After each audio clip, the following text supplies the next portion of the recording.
Okay, we're on. Where's my PNG to bear? Here I am. Yes. And I am and I am Usopping intensely. I adore that so much. Ominous. It's beautiful. He's majestic. Yeah, anyway, Um, hi guys. Today I'm here with my good friend Peter or Petra. It's Peter. Either one's fine. I always talk about Peter. Uh, we're going today to do a fun thing. We're going to explain the entire plot of One Piece from our memory with only our brains. Uh, No wikis. no wikis. If you have the wiki open, close it. Uh, No. and This is with an entirely other menu. I did that on purpose. okay, and with a shared canvas so we can draw.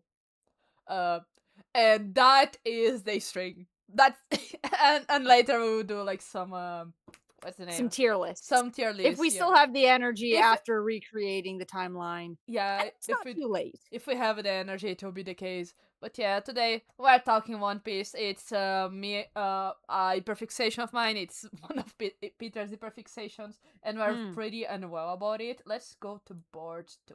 Yeah. Okay. I feel like I just gonna do a prediction because I remember a lot of very early stuff. But yeah, we're going on for those who know One Piece. We're going only up to the time skip. Past time skip stuff maybe mentioned, but it's not the focus of today. Because I'm still watching. I'm stuck in Dressrosa. So I'll get out of there one day. Uh, but I feel like I have more to add in the earlier plots and some very specific things, and I think Peter will crush more the middle game of like the Yeah. lore for like what our talks are about. But yeah, today we're going to talk One Piece. Yeah. Okay. So Oh, hang on. Let me grab my tablet. okay. Swap over to this proper screen. Hope y'all enjoyed my little Jimby on the starting screen. Oh I'm yeah, so no. proud of him. It's the first Like time drawing. I love Jinbei here so much. He's so He is. silly. He, it was the first time I have drawn Jinbei ever. Okay, like the others, like everyone up to like Frankie, I'm somewhat practicing. Oh, I didn't. Neither of us drew a Robin. Oh my god, we Oh. forgot Robin! Okay, draw Robin. Draw Robin, you got this!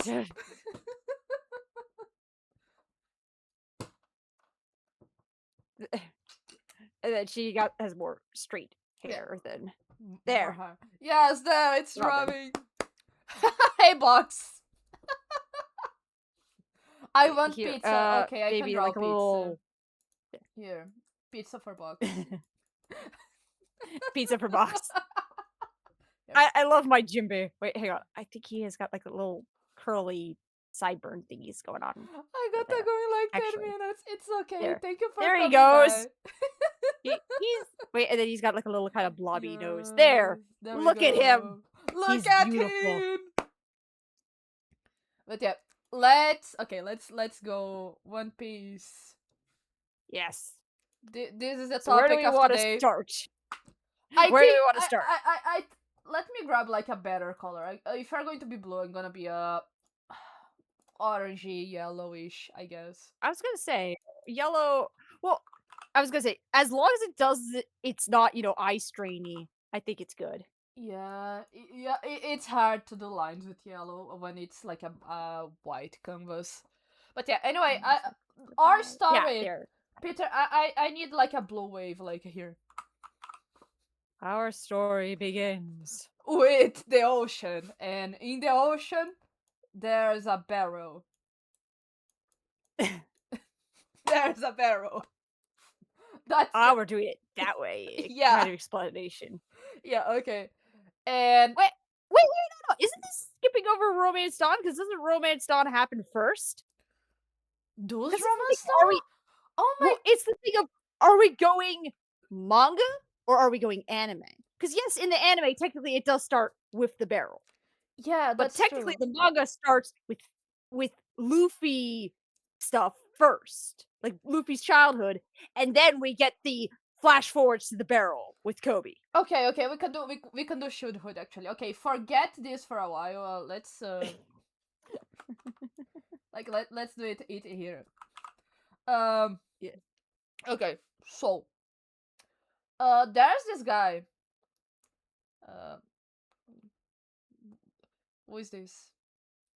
I was gonna draw a little Luffy and then draw Okay. a Shanks Okay, over here. I do Shanks. Okay.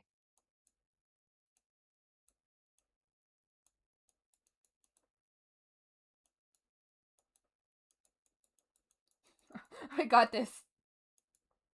We got this. It's fine.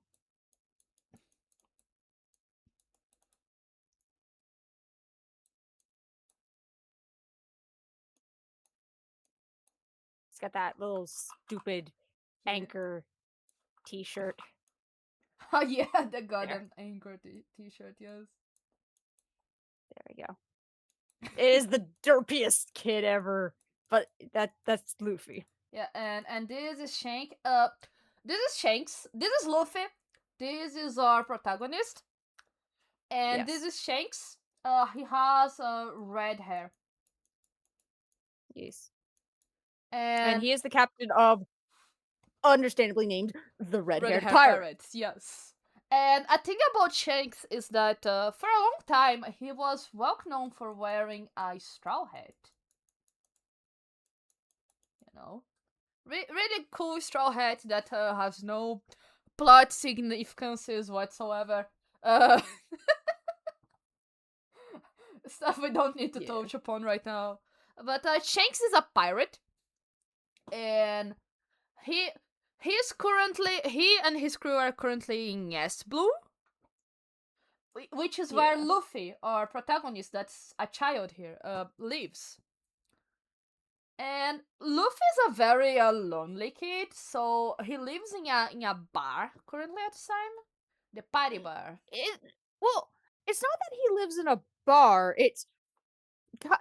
Honestly, it's never really clearly defined where he stays. Like at the time that Shanks is around. All we know is that he apparently just spends a lot of his days chilling out in the bar talking to Yeah, Shanks. it's Like, never explained where this kid lives, but a lot of people think he lives in the no. bar, including me. Um, Makino would be nice enough to do yeah, that.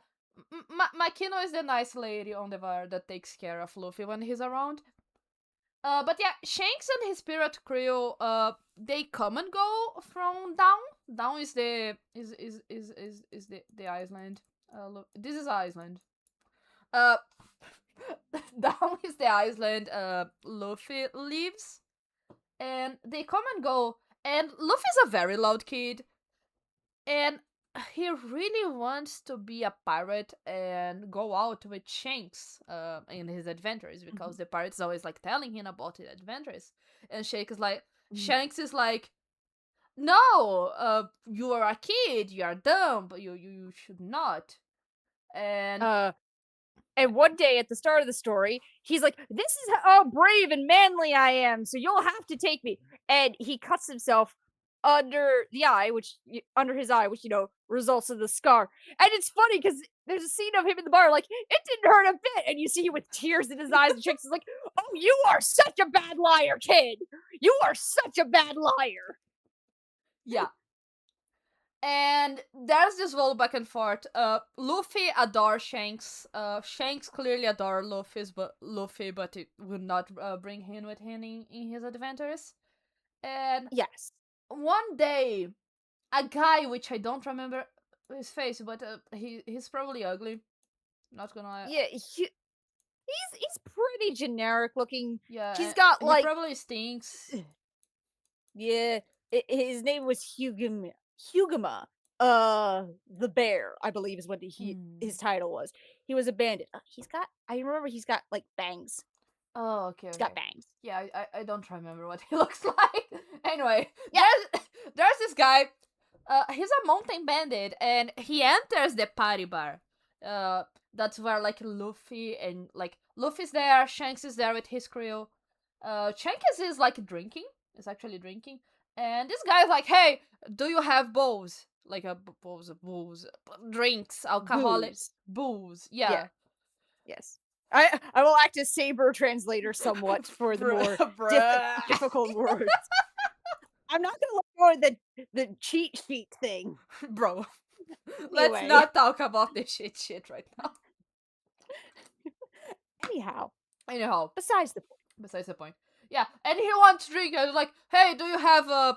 I'm just gonna say beer. It's probably sake or wine. I don't know. Hey, do you have beer and Makino? Let me. Yeah, I Mikino, the bartender. We love her. we She's great. yeah we love Makino. Yeah. Zop is right in front of Makino. Anyway, here's Makino. Uh-oh.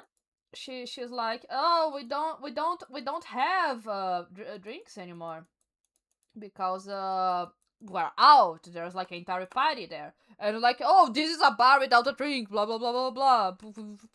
Complaining, and Shanks who has like a half drunk bottle. Yes, he has a half Well, drunk bottle. it's not even a half drunk bottle. It's still a full bottle. He's a nice guy and he's like, "Hey, uh I don't it's like, I'm sorry we drank all the rest, but here, there's still this. Like it's something, right?" Yeah. Uh, And Hugo is just an asshole and just smashes the bottle while it's in his hands and he's like, "Oh, that's a waste of good booze." yeah, And starts picking up the pieces of the bottle and just ignoring the dude. yeah, and the thing Cuz is, Shanks is like Shanks Shanks is is the a goat. very strong pirate. Like Shanks could kick this guy ass, okay? He, he, he, he Absolutely. could kick his ass if he wanted. But he does not. And Luffy gets really confused. And he gets like really angry with Shanks. Because Yeah, why didn't you stand up for yourself? It's like not every battle is worth fighting, Luffy. Like sometimes you just gotta let things go. But yeah, Luffy's like only 7 at the time. So of course, to him, being being like insulted like that is so much worse, you know? yeah, yeah. And so he gets angry at Shanks and he does not understand. Oh yeah, I need to mention that it's a bit before that. Luffy eats he eats a fruit that was in a chest. That Yeah, no, he was mad that he got tricked into drinking apple juice by Shanks. And so while Shanks and his crew are laughing, he glances to the side and ate the the fruit. fruit that they had gotten from somewhere else. Yeah, and because of that, he became a rubber boy, so he can stretch like this, Yes. kind of like this. Yeah, Yeah, like just like a regular rubber band, he could stretch to a certain distance and then he snaps back into his original shape. yeah, he's Gomu Gomu. He became rubber. But yeah, I've that's something we forgot to mention. But yeah, Luffy's yeah, angry at Shanks, and when Shanks' crew is out of the island, he stumbles on the mountain bandit. That it's like actually like three guys. Um, no, it's more than 3. There's like a good pack of them. are you sure? It's just yeah. Mm. It's but what happens is you have Luffy goes back to Makino's bar after Shanks's crew leaves, and then the mountain bandits show up again. And Luffy, of course, isn't going to take any sort of slander to his idol sitting down. So the moment he hears this guy dissing Shanks within hearing range, he's like, "Whoa, no, no, no, no! You can't talk shit about Shanks like that. He's awesome. He's amazing." And so you have uh Shanks comes back to town hearing, "Yeah, no, the mountain bandits showed up again and they're beating Luffy up in the street over there, or trying to, because since he's rubber, he's immune to blunt force trauma now. Yeah, You cannot hit him with bullets, you cannot hit him with hammers, clubs don't work, your fists, your feet, nothing. Knives though, blades and spikes, those will still work. And of course, typical anything that can be inhaled or injected will also Yeah. affect him. And the thing is that this time, these guys are threatening Luffy. They have a gun, multiple guns and swords and stuff. And Yeah. Shanks is just like, oh, okay, now it's serious. The moment I don't remember if it is Shanks who says that or if it's one of his crewmates. But the moment you raise a gun, it says that you are ready to kill. So that means we can answer like with equal strength. And so they beat up the guys. And The thing I always liked about that fight is you have Shanks's first mate, Ben Beckman, who is apparently one of the smartest people in One Piece. Just as an aside. Uh, but uh, you have a different member of the crew shoots a bandit that pointed a gun at Shanks, uh, in the head, and so a whole stream of bandits coming towards them, and you have Beckman like, all right, takes cigarette out of his mouth, puts it out on the forehead of the very first bandit to make it to him, lets the guy fall to the ground, and then goes, okay. And he doesn't even waste any bullets or anything. Like this guy has a rifle, he knows how to use it, and he just bludgeons them all with just the butt of the rifle. yeah, And then like points the gun at the bandit leader. It's like, if you're going to want to fight us, you better bring an army. Like, bitch. yeah. Also, I try and draw yes up here. It did not. It did not went well. Uh, no, that's not a bad. And as for Beckman, he's got like his face is kind of like this. He's got like lines Yeah. here, and he looks He has tired all the short. Yeah. time. His hair is like a gray. Does he have short hair or like long hair? He has long hair. It's like up in a ponytail sort of thing, if I Oh yeah, remember yeah, yeah. correctly. You're right. And um, and like, of course, this being when Luffy was a kid, it's pure black hair. But since he's the first mate, it's his job to make sure this idiot doesn't do stupid Yeah. stunts. The He doesn't this always succeed because Shanks is Shanks, yeah but this idiot. But yeah, that's why he looks so tired all the time. yeah. They basically they deal with the extras, but this stinking guy he grabs Luffy, and they go out in the sea. He throws down a smoke bomb and then runs for it, more specifically.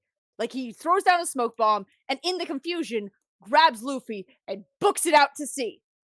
And he's like, well, I was gonna use you as a hostage, but I guess if you were of no use to me, kicks Luffy off the side of the ship into the water. And a side effect of the devil's fruits is you can't swim now. It's essentially the punishment the ocean Oh gives yeah, you for having unnatural powers. You cannot swim. for So those who he's just know floundering in crap the water. about One Piece, just a quick Akuma no Oh, Mi's are devil fruits. Fruits that when the person eats, they become a devil fruit user. They gain a specific power of the fruit, but they lose the ability to swing. I feel like we skip it too fast in the fruits. yeah, but to be fair, we kind of launched right into the plot, Yeah, and so that sort of thing kind of we yeah, kind of no, glossed over it when mentioning Luffy eating the devil's fruit. yeah, no, it's fine, it's fine. And Yeah. here in the other corner of like the board, Shanks go after Luffy, and there's like this giant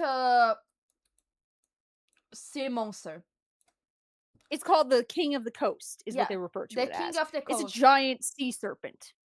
Yeah, this guy, and Yeah. he attacks them, and Shanks goes like Shanks protects Luffy, but Yeah. it has unfortunate consequences.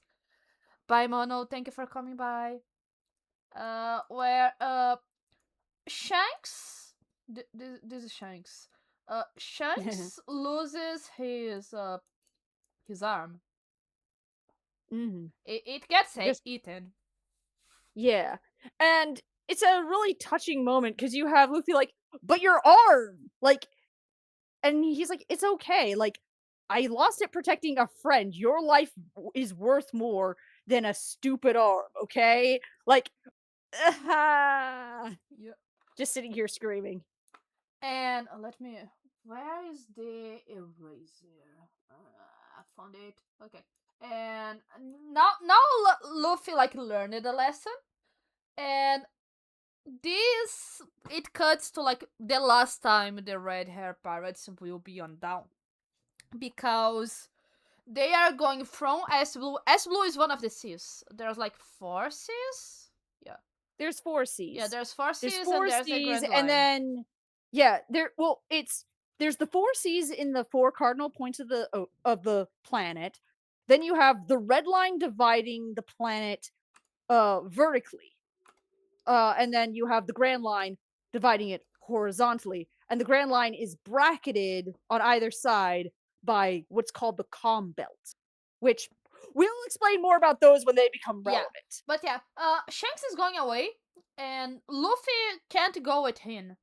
But Shanks does something that's or pretty smart or pretty dumb, because he takes his beloved hat, and was I using this? Yeah. He takes off his beloved hat and he gives it to Luffy, and Mhm. tells him, "Hey, give me my hat back when you became." I don't remember the terminology, but like when you Well, became the it's the best thing when pirate. you come, like, next time I see you, I want this hat back. Like, give this to me once you've become a great pirate and you're in the same sea as me, essentially. Yeah, and so Shanks leaves, like he leaves, Mhm. and Luffy Yeah. stays. And now Yeah. we can talk about the barrel. Which is 10 years later, Luffy sets out from his home island. The mayor of the town is, grumbling about him being a pirate and all this stuff, Yeah, typical old man curmudgeon, like, kids these days, all that stuff, You know the vibes. yeah. But Luffy's on the boat, and the Sea King, the sea monster, the king of the coast, he rears up, and Luffy's like, "Oh, hello! It's been a while, but I'm not that little kid from before." And he rears his arm back, and it stretches and stretches back, and then he punches the sea creature right in the face, and then continues sailing out. Yeah, Uh, and then the next chapter cuts with the start of this barrel floating in the ocean, and it's found by a different pirate crew called Alveda Pirate. yeah. And inside this pirate ship, I don't remember what's their flag looks like. There's this Oh, uh, small boy. Uh, oh my god, the smallest of all he's boys. the smallest of all boys. His name is Kobe. He Mhm. has been made a prisoner. Oh, it's he was forcibly press ganged into joining the crew as their chore boy because I mean, are you gonna tell a group of pirates no if they basically grab you and go, okay, you're gonna do all of the things we need done, like our laundry, like our like swabbing the deck and cleaning and all this stuff. Like, are you gonna tell pirates no? Yeah, Like this is Kobe. he is oh, Yeah, that is the perfect picture he of has Kobe. pinky hair. We love Kobe in this Yes. house. We love and respect Kobe in this house because despite the fact that he's surrounded by all these pirates, he has a dream of wanting to be a marine so he can help protect Yeah, people. Which, again, considering the angle of press ganged into being a chore boy for pirates, yeah, no, he kind of wants to stop that sort of thing from happening to other people. yeah. You For know? context, in this world, Marines are basically the general police, like police show enforcers. They're I was gonna say they are government funded military, but since, this like a good 95% of this planet is water, depending on the translation, they'll be either called the Marines or the Navy. Yeah, I've seen the Marines used more because to use the American type of Marines, they're more evenly mixed of yeah. Peter, Peter, both Peter, land work you and are ocean stuff. becoming robot. What? You, Uh-oh. yeah. Oh, talk. Hello? Hello? Okay, you're back. Yeah, Okay. in Portuguese, which I watch One Piece in Portuguese, it's also Marinha. So like I and also might use it like the Marines Yeah, terminology. Marines. But yeah, Kobe Yeah. wants to be a Marine, and Alvida's ship finds a Luffy's barrel, and they bring it on the ship. Uh, Yeah, because w- it might have something in it, like food or water. yeah, and then Luffy just get out, like Yeah, it's like a Jack in the Box. Just, oh, that was a good nap. yeah, like he gets out, and Kobe And that's when we, is terrified. that's what we, and we learned that the reason he was even in the barrel in the first place is the little dinghy he got sent out on, uh, it got caught in a whirlpool. And so, in order to protect himself, because again, he can't swim, he got into a barrel and just stayed in there. Like, okay, I guess. I mean, he's rubber, so I don't think it would hurt him too much to be cramped in there for too long. Who knows? He looked fine. Also for a bit fun fact, in the main manga, instead of like being found and broke to like the ship, he actually ends on a beach, and it's an island that Alvida's Yeah. crew controls. But yeah, in the anime, it's a pirate ship. Yeah, no, like automatically in cuz in the anime they were out at sea. Meanwhile, in the manga, they were docked on the island that Alveda was using as her Yeah. hideout. Also, Alvida on her first appearance, she's a really big woman.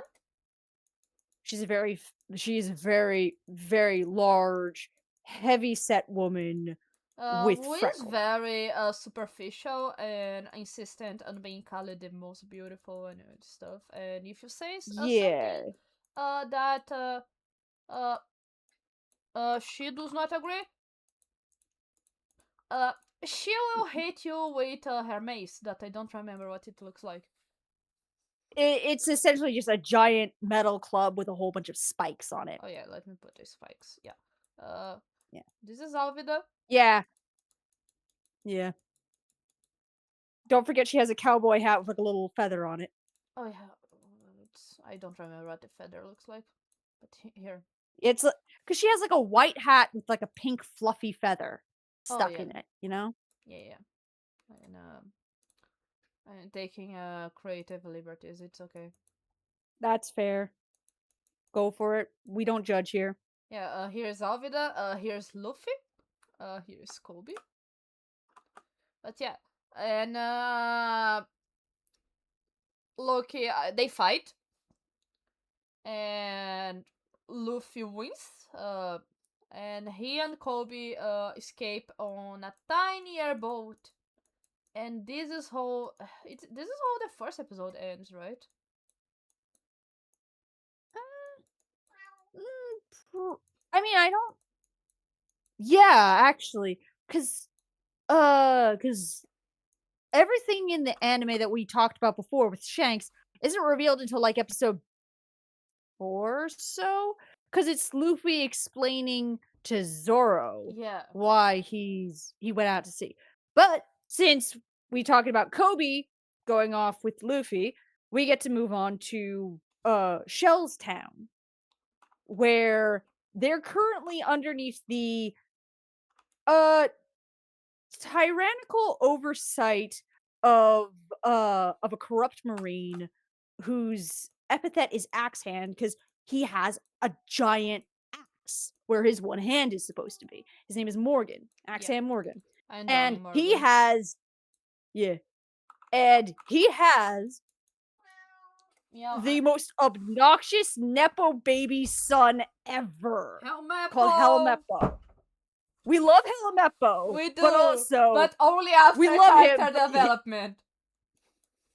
only after character development. Because goddamn, he's so obnoxious when we first see him. Because he very much takes advantage of the fact that his father is the Marine captain in charge of the whole base of this whole island, and his dad has a bit of a complex. Like he's like, I'm so great, and like we learn later on that part of it is that uh he Oh, apparently got renowned for bringing in a particularly dangerous, well-known pirate, but that's that's a little bit of future information that comes about in a future yeah, arc. drama Where is not loaded. Hello, it's been oh my loaded. god, oh my god, he's so derp. Yeah, Oh, look at him. yeah. Wait. I wanna draw Helmeppo. I wanna Okay, draw him you because you do he's just Helmapple. You do Helmapple. okay. I'll do Helmeppo. So he's like this, and then he's got like this obnoxious bowl cut, like this. Yeah. Oh my Hmm. god. I He, love. he he is the snooty son who goes, "Oh, you gotta do what I say, or I'm gonna sick my daddy, or I'm gonna tell daddy." Like Yeah. he's one of those obnoxious This, kids, you know? this is daddy. Here. Yeah. This is daddy. This is Morgan. And yeah, okay. Uh, So they go to Shelton and Luffy goes to a restaurant and I don't remember how it happens, but he hears about Zoro. Let's make a new well, board. This one is getting yeah, this one's getting crowded. okay. I'm Um, gonna draw Zoro. yes.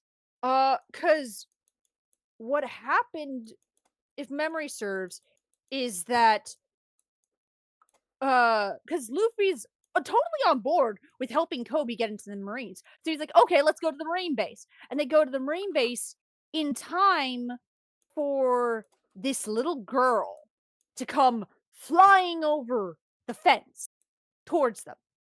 And of course, Luffy catches her and all this stuff. And they sit down and talk to her. And apparently, what's going on is that a bounty hunter called Rono Zoro had come into town, and when Helmeppo's was letting his dog just go wild, he was like Zoro was like, "Yeah, I ain't putting up with this," and slashed Yeah. the dog with one of his swords. And Helmeppo, of course, got angry and stuff, and basically made the deal of, okay, if you could survive a month in tied to a post in the training yard, I'll let you go. Like you won't actually face any actual punishment. He's lying, of course, Yep. but yeah. But uh the little girl was the one who the dog was after. Rika, that's the girl's name. Yeah. Recap. Yeah, she's very cute. She go like and what the reason she got thrown over the wall and stuff is she snuck in to give Zoro rice balls to eat. And Helmeppo comes up and snatches the rice ball and he's like, what is this? You use sugar? It's a rice ball. You're supposed to use salt. And he throw knocks them to the ground and stomps on them and all that stuff. And orders one of the Marines that's accompanying him, hey, throw her over the wall, get her out of here, or I'm going to tell my dad if you disobey me. And so the guy's like, I'm sorry, throws the girl over the wall. That's where Luffy Yeah. catches her, all that stuff. Also, here's the worst Zoro I ever drew. I tried. Works. I tried. Yeah. Uh, Zoro is a master of Sentoryu, Yeah. or three sword style. He uses one in each hand and carries the third in his mouth. In the beginning, he just has generic swords that he carries in his hands, and it's a named sword that he carries in his mouth, which is one he got from his sensei, Yeah. his teacher, which belongs to the sensei's daughter, Kuena, who Who was is Zoro's rival. Yeah, and also his call scene. Yeah. Oh yeah, yeah. Um, but like Luffy goes in to talk to Zoro, and that's when Zoro mentions, "Yeah, no, I would." I was told I had to stay in a month here, and I'll be fine. It's great. It's okay. I only have like a week or so left, and he's like, by the way, before you go, the rice balls that the idiot's son, stomped into the dirt. Could you give them to me? Like, I haven't eaten in a bit, so can you chuck them into my mouth? And chucked them in, and Zoro's out here choking and hacking on it because it's like pretty It's much covered in dirt. dirt. It's like 90% dirt at this point. Yeah. But he chokes it down and he's like, "Hey, can you tell the little girl that they were delicious?" And Luffy's like, "Yeah, sure, I'll do that." And that's where and that's when Rika really explains the whole thing. And then Helmeppo comes waltzing through town, telling people basically, bow down to me. Like, your faces better be touching the dirt because otherwise I'm going to tell dad that you were respecting me and all that jazz. And he starts bragging about how he's going to have Zoro executed regardless. Like, and Luffy's like, "Wait, you said though that you would let him go after a month. You promised." And Helmut was like, "Yeah, he's an idiot if he thought that was the case." So Luffy fucking punches him. Yep. And Which, for those who wearing the know, it's a recurring theme of Luffy just punching people that, like, everyone told him he should not. yeah, it's a reoccurring theme. But Also, to be fair, uh, Luffy's like, this person is not passing the vibe check. yeah, wait, I kind of Um, making a and it's recreation of especially that. Yeah, but it's especially great because you have Helmeppo touching his cheek, being like, "Oh, not even my father's hit me," and so he, runs off to go tell his dad that Luffy hit him, and that's when we cut to Morgan himself, and Morgan's sitting in his chair, being like, "I'm so great. We should." It's like, "I'm so great, in fact, that we should erect a statue of Yeah. myself on the roof of the Marine base just to show everyone how great I am." And that's when Helmeppo comes in, starts complaining that Luffy punched him in the face, and Morgan hits him, and it's like, "Boy, you need to shut up, and if somebody hits you, you take care of it, okay? Yeah. Like, I'm Uh, not always gonna be here to wipe your ass." Like, yeah, also here's Luffy hitting Helmeppo, my incredible recreation. very beautiful. Very beautiful. Very powerful. Um, but uh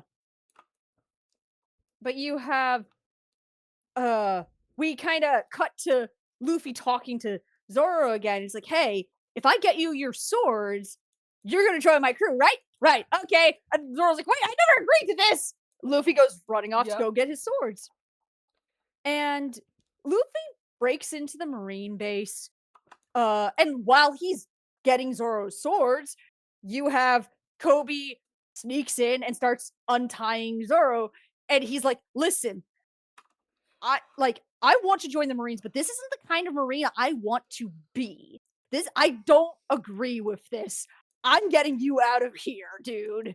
Because honestly, kid, Yeah, no, love Kobe. we love Kobe. I'm drawing Kobe again. I think, I think he's like 15, maybe. Really? He He's has such like a kid's face.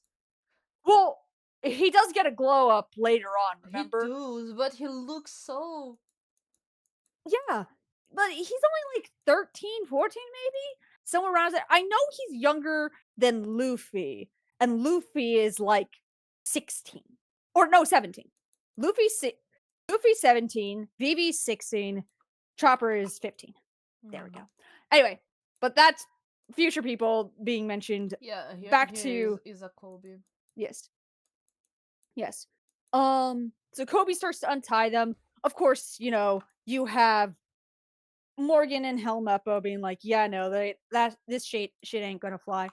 Especially because Luffy gets the swords and stuff, and he ends up grabbing onto the ropes that are being used to haul the Morgan statue into place, so it topples and breaks. And Morgan's basically like, "Yeah, no, get that kid." And so everyone, they open fire on them and all that stuff, and that's where we have confirmed bullets don't affect Luffy either. Like Yeah, we already knew that blunt. We already knew through Alveda trying to hit him with her mace that blunt force trauma doesn't work. But we learn now their form of bullets, which are the round musket bullets, yes, like yes. those, like pellets. Those don't work on him either. He just kind of slingshots them away from him, which Yeah, is fine. It's cool. Um, But you have Luffy being like, "Oh, hey, I didn't know which one of these three swords was yours, so I got them all." It's like, "Well, all of them are. I yeah. fight with Sentoru. I fight with three sword style." Luffy's like, "Oh, that's cool. So you're going to join my crew, right? You'll be my first mate." And Zoro's like, "I I guess Yeah. if it's a choice between me dying here and being a pirate, I'm going to be a pirate because I ain't stopping until I achieve my dream. And you're not going to stop me, right?" And Luffy's Yeah. like, "Oh, hell no. One If you thing want to be the about world's One best swordsman, Piece is go for that it." they are really big on like enforcing that, hey, follow your dreams. Like Mm. here we already have a pattern. Luffy's dream is to be the king of pirates. Because also Mm. one of the things we did not mention is Mr. Goldie Roger, Mustache Man. Uh, Not the he mustache, not the mustache man with like a whole bunch of adopted sons. That's the other Mustache Man, okay, and we're not touching that trauma yet. No, we're not touching Whitebeard yet. Yeah, but yeah, we have like the Pirate King Gold Roger that started the pirate era by being executed like on a stage and be like, hey, I have a I hided my treasure somewhere. It's the One Piece. If you want to get it, go to the Well, sea and blah blah blah, yeah, something like that. he didn't he's not the one who called it the One Piece. It's um he was asked, "Where's all your treasure?" And he's like, "Oh, it's all in the same place. Go and find it." And so it's become known as One Piece because it's all in one piece. It's not scattered everywhere like some pirates might bury their treasure. Yeah. It's all in one place. But yeah, because of that, like, it's also, that the person who finds the One Piece, that's also the name of the show, will become the king of pirates, the Pirate King. Mhm. And Luffy wants to be the Pirate King. Zoro wants to be the best swordsman in the world, the strongest Mhm. swordsman in the world. So he Yep. joins Luffy's crew with the condition that if if for some reason being a pirate working with Luffy will be a detriment for like his reign, he's out.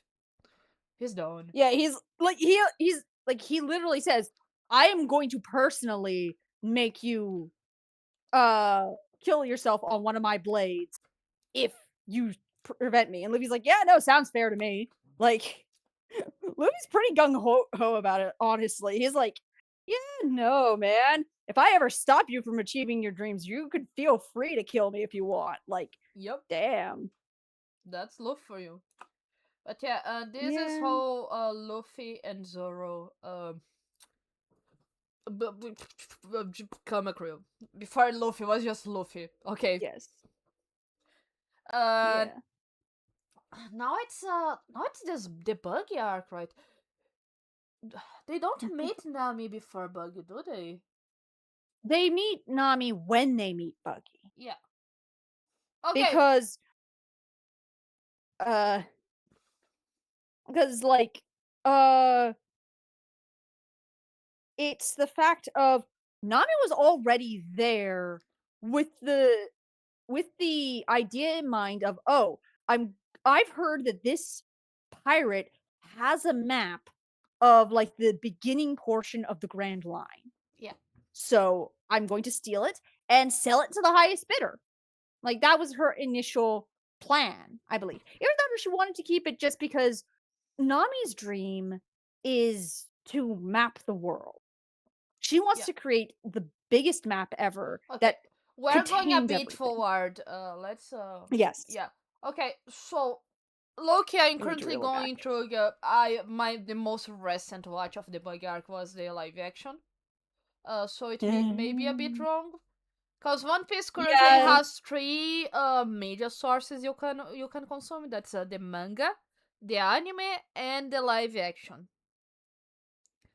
And uh, technically there's, and when it comes to the anime, technically soon there's going to be 2 versions of the anime because there's the version by Toei, which is currently being released, but then there's also another one that's coming out by Studio Wit, which is supposed to boil down the plot so that all the filler stuff that's in Toei animation stuff, it's supposed to clean up the yeah, animation yeah. For too for and those who don't all know, sorts. One Piece is know as one of the animes with way too many episodes.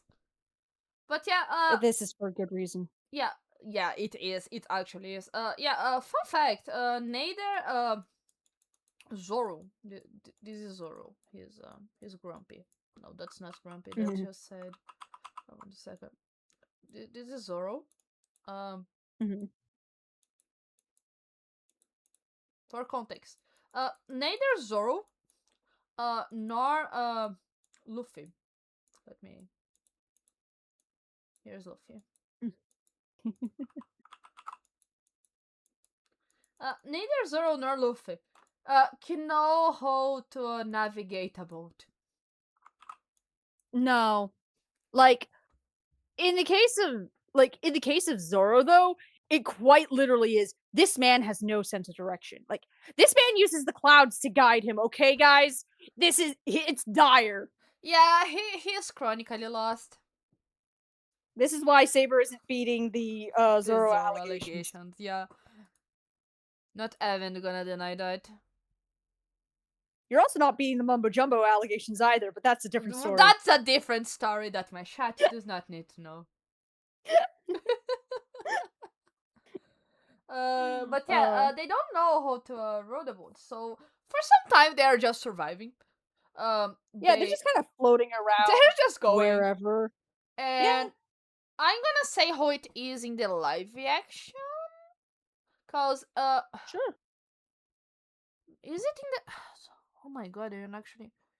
Cause I know there's a version where Luffy, the idiot, gets captured by a giant bird, and No, that's canon. That's canon. It's Zoro and Luffy are in the ship. Neither of them know where to go. And Luffy spots a bird and goes, "Oh, we can grab that. I can grab that and eat it." And Zoro's like, "Oh my god, is he actually going to?" And Zoro squints and realizes, "Oh, the bird's got him in his beak and is carrying him towards the." And so Zoro just starts rowing. yeah, Zoro's like, "You idiot!" Just starts rowing for land, following Luffy and the bird. yeah. In the live action, they just straight up get kidnapped. Like, they see another ship, and the ship throws like sleeping smoke bombs in their ship, and they fall asleep, and they wake up in a cage. Um, Bruh. yeah. So, Luffy brings in. Do you remember the name of the town? What? Do you remember the name of the town he's dropped? Uh, Orange Town. Orange Town. Yeah, they're Which, considering that it's Nami, I feel there's a yeah, little bit of irony there. they're dropped in Orange Town. Here's the orange as a illustration. Uh, oh my god, Peter, I need you to take it up because for all that I am the buggy guy, I remember crap about that. Oh, let me see. I know that Luffy crash lands because at that point in time, Nami is being pursued by Buggy's crew because again, she stole this map to the entrance of the Grand Line, and it's Buggy's. He wants it. It's his. Very possibly it's his from his old crew, but that's a different story. We're not getting there yet. Um, but but like, so Luffy falls, and Nami has this aha moment and goes, "Captain, how wonderful!" Now, it's like now these. It's like now these guys have been chasing me, so you'll take care of them, right? Right, and just leaves like the guy and Buggy's men are like, well, should we keep going after her? Nah, we got her boss right here. And Luffy's just like, what? Oh, well, guess I gotta kick some ass. Kicks and kicks their asses. And that's when Nami makes the offer of, hey, I think we can make a pretty good team. What do you say we team up to scam that clown out of some money? Yeah, Like, this is Bug I'm drawing. He's for context, he's my favorite character. So why, if you're wondering why I went from drawing Zoro like this to drawing Bug like this, that's the answer. you need to make him as flashy as possible. I am making Which, it with such a traumatized face. yeah, please note, chat, that the reason I am using the term flashy like that is because in the Japanese version, he essentially says things are flashy. Like it's like a bit of his catchphrase, like "die flashily" sort of thing. Yeah, he's a Like showman. We love Bug in this house. we love Buggy. Like he loves his drama. And but so he ends up but yeah, Nami takes Luffy to Buggy, under the pretense of, "Oh yeah, no, he's a shit captain and I'm betraying him and all this stuff." And Buggy, in order to show off his might, because Nami's been flattering him, in order to show off his might, he's like, "Load up the Buggy Ball," which is this specialized cannonball that Buggy has, and it just decimates a huge section of this town. And Nami's like, "Oh shit, things just got real." Yep. Because you have to remember that despite the fact that Nami is a navigator and her dream is to map the world, she is also a thief for reasons that will become relevant later on. But she is a thief, and because she is a thief, um, well, Okay, I I like don't this really. Buggy. Sorry, sorry. He's looking Yeah, no, good. that is a. He's like, huh? Um. What? He's like, come again? Uh, real quick aside, those little tassels on his hat, those are his pigtails. He's Yeah, got he's got pigtails. It's hilarious. I it's love it. so funny. Also, I'm taking a screenshot of this. I really like it. This Bug drawing. Saving this face. Honestly, honestly, keep him. The fact that he's the prettiest drawing I did today is insane. Yes. Um, but um, let me see. I know that like a little bit after that, Zoro shows up, and Buggy's like, "Oh, he's here. He's obviously here to collect my head," sort of deal. Yeah, because And Bug is he's one of the biggest. Not the biggest, but he has a pretty big bounty for like S Blue, I think. Not wrong. yes, he's got a decent sized bounty, and uh, and it's quickly revealed when Zoro goes to attack him that the reason he has such a high bounty is Buggy also has eaten a devil's fruit. His devil's fruit is the bara bara nomi, or the chop chop fruit, because bara is the sound effect for chopping things Yep. in Japan, just bara bara bara bara. So since he essentially can chop himself up into pieces, uh, his the body the parts of his body though can only go a certain distance away from his feet, and he can feel pain in any part of the body. However, he is immune to being sliced. Like Yep. it's equal but opposite energy to Luffy. Luffy can't be affected by blades, but or Luffy can be affected by blades, but blunt force things and bullets can't affect him. Meanwhile, you could fully shoot Buggy full of holes like Swiss cheese, but try to slice him apart with a blade. Nah, it's fine. He'll just reassemble. He's good. Yeah. But this is when we figure out that Buggy Buggy doesn't play fair. Buggy fights dirty because yeah, he's fighting against Zoro, and then suddenly Zoro drops to one knee because it turns out that Buggy detached one of his hands with a knife in it and literally stabbed him in the back. Just got him right in the side, in the back. Like, if it was any lower, I would have sworn he went for the kidneys, you know? Yeah. Also, here's a buggy using the para as a demonstration. Mm. And it's not like you can see, like, bone or muscle. No, it's just flat. Yeah, it's just like a black void, actually. Like, Uh, well, I mean, I know that the anime typically depicts it as being flesh toned, hmm, oh, like it's flat flesh toned for the anime. I huh, know. I do remember seeing it like as a black void. I maybe like it.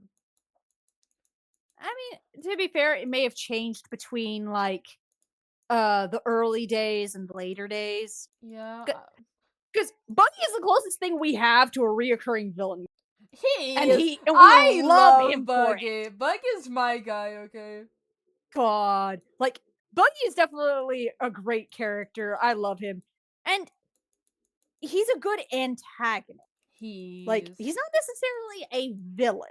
He's just an antagonist. Yeah, Because no, Buggy. Like without spoilers, Buggy becomes like more than just like a villain for like this first arc. He's very story relevant later oh on. yeah, absolutely. Okay, Um, here's a detached hand for Buggy. yeah. Let me see. Uh, when Nami handed Luffy over to Buggy, Buggy put Luffy into like this cage that has like a concrete or stone top and bottom and iron bars. And Zoro, despite being injured, picks up this cage, Luffy and all, and books it along with Nami to a safe place. And what they end up with is they end up outside of this pet shop. And sitting there on the ground in front of the pet shop, like barking and growling at them, is just this little dog. Like he's just like I want to say he's a terrier sized dog, maybe smaller. Yeah, he's Like one of like those small He's like one of those really small, white, fluffy dogs yeah, you stereotypically he's see like people this. have. Here, he's at the side of Helmapple. He's cute. Yeah. Uh, Here's the dog. Also, I'm for trying to remember context, the his dog does not appear in the live action, which is kind of sad. Chocho. Yeah, That's his name, Chocho. Chocho. Yeah, here's Uh, Chocho. and the reason Chocho is so upset is the house behind him or the shop behind him belonged to his owner who had passed away. And so he still protects the house. And you have the mayor of the town, talking about all this stuff and stuff like that. And then one of Buggy's crew shows up, Kabaji, and he is the quote unquote lion, he is the animal tamer. And he's like, "Oh yeah, all animals obey me," but Sure, Chocho's like not buddy. having it. Sure, buddy. Uh, sure, buddy. I would like to point out though that Kabashi is riding on top of a giant lion named Richie. Oh, Oh I boy. love Rich so much. Richie is so funny, okay? Rich is No, the for real best. though. We love We Richie. love Richie. I'm trying to draw Nami. Yeah, that's fine. Um, but like I believe I think it's because of Richie kind of like batting the cage to the side, but the cage breaks open, and so Luffy's able to come out and deck uh deck both Richie and uh wait, Oh my no. god, Nami looks No, more what? like Zoro than Nami. I hate this. Lol. No, it's Moji. It's Moji's the lion tamer. Kabaji is Oh the yeah, acrobat. Kabaji is the sword guy, sword Monosco. The swords guy who uses like tops and stuff and rides around on a unicycle. The one who Zoro absolutely kicks the ass of. Like, that's all you need to know about the dude. He was a one-note swordsman for Zoro to fight, so we could actually see Zoro in a proper fight. Because no, we don't consider him taking out Axe Hand Morgan Yeah, no, Morgan was in like one blow. child's play. Yeah. The dude was overconfident in his abilities. He really But was. but like the point is at some point Luffy ends up uh Luffy ends up fighting Buggy. And uh like Luffy, dodges an attack from Buggy or whatever. But Buggy, because Buggy tends to fight with three daggers in each hand, like Wolverine style, and catches the hat on the thing and brings the hat over to him, and Luffy's like, "Hey, you drop it. That's Shanks's hat." And Buggy's like, "Oh my Yeah. god, I thought I recognized this fucking thing." And like he tosses it to the ground and spits on it. And this is when we learn that back in the day, uh both Buggy and Shanks were cabin boys on a Yeah. pirate ship themselves. And we see that their relationship was full of friction, we'll say. They Let's say that they are very rogue kids. um the when we initially see them in this flashback of Buggies, there's they're arguing over which pole is colder, the North Pole or the South Pole. I'm giving up on Nami. I And of course, can't. the first mate or whatever of the ship they're on kind of bonks them both on the head and it's like, you're just gonna have to go to both poles to figure it out, huh? Now shut up, stop arguing, and get back to work. Like, and so, they and in this flashback, uh, being pirates, they're raiding a different pirate ship, and on this other pirate ship, Buggy finds the Barbaranomi, but he Yeah. doesn't intend to eat it for himself. He intends to sell it because Buggy is a pirate who likes money. He We he don't he is we not don't know really his an motivation. adventure pirate. He likes money. Yeah, yeah, we aren't exactly sure of his motivations behind wanting so much money or anything. Like, is it just he likes living a life of luxury, or we don't know. We just don't know. Yeah. Um, but uh we see, he's like, "Yeah, I found this treasure map to this cache of buried treasure, and once I sell the Barbaranomi, oh, I'll be so rich I don't have to be on this ship anymore." Ah ha ha. And then Shanks shows up. And so Buggy acts on instinct and shoves the fruit into his own mouth and then swallows it. Yeah. And this is how Buggy So eats the barbar. so ever since then, Buggy has had this loathing for Shanks. Yeah. Like, oh, it's like, you fucker. You ruined everything. Yeah. I need to point out that a lot of the One Piece fandom interprets Bug and Shanks having like a kind of a brother relationship because they're basically Yeah, raised together on the ship. yeah, like like usually you'll have people either going they absolutely loathe each other.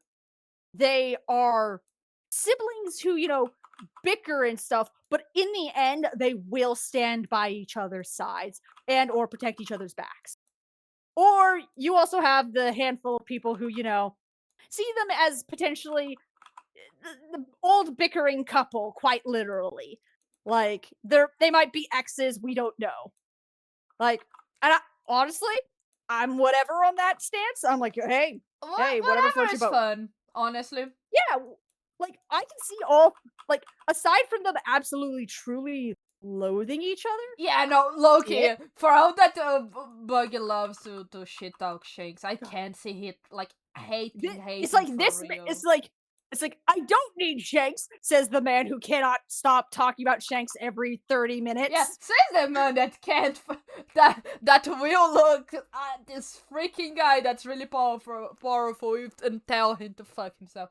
Okay, God, they like they they're old they crewmates. So, and it's even better that Shanks just doesn't give a shit. it does Shanks gives no not. fucks. He's just like, oh hi, Buggy. And he's Buggy. Oh yeah, Buggy. Like fuck you. It's so funny. Yeah, Oh, they're it's so delightful. funny. They're great. Yeah. But ultimately, uh in order to defeat Luffy, or in order for Luffy to defeat Buggy, Nami essentially ties up all of Buggy because Buggy can again separate himself into pieces, and he has a move he calls Bada Bada Festival, where he falls to pieces and all his body parts, fly around and kind of disorient you. And so, he summons the body parts back to himself, but he's only the head, his feet, and his hands. It's a little mini Buggy. And he's like, What happened to the rest of me? And he Mini Buggy. turns, and Nami has tied all of them up into this big bundle. And Luffy's like, "Oh, thanks," and then proceeds to send Buggy rocketing off into the distance. To the stereotypical anime twinkle in the sky, and that's all we see of Buggy for a bit.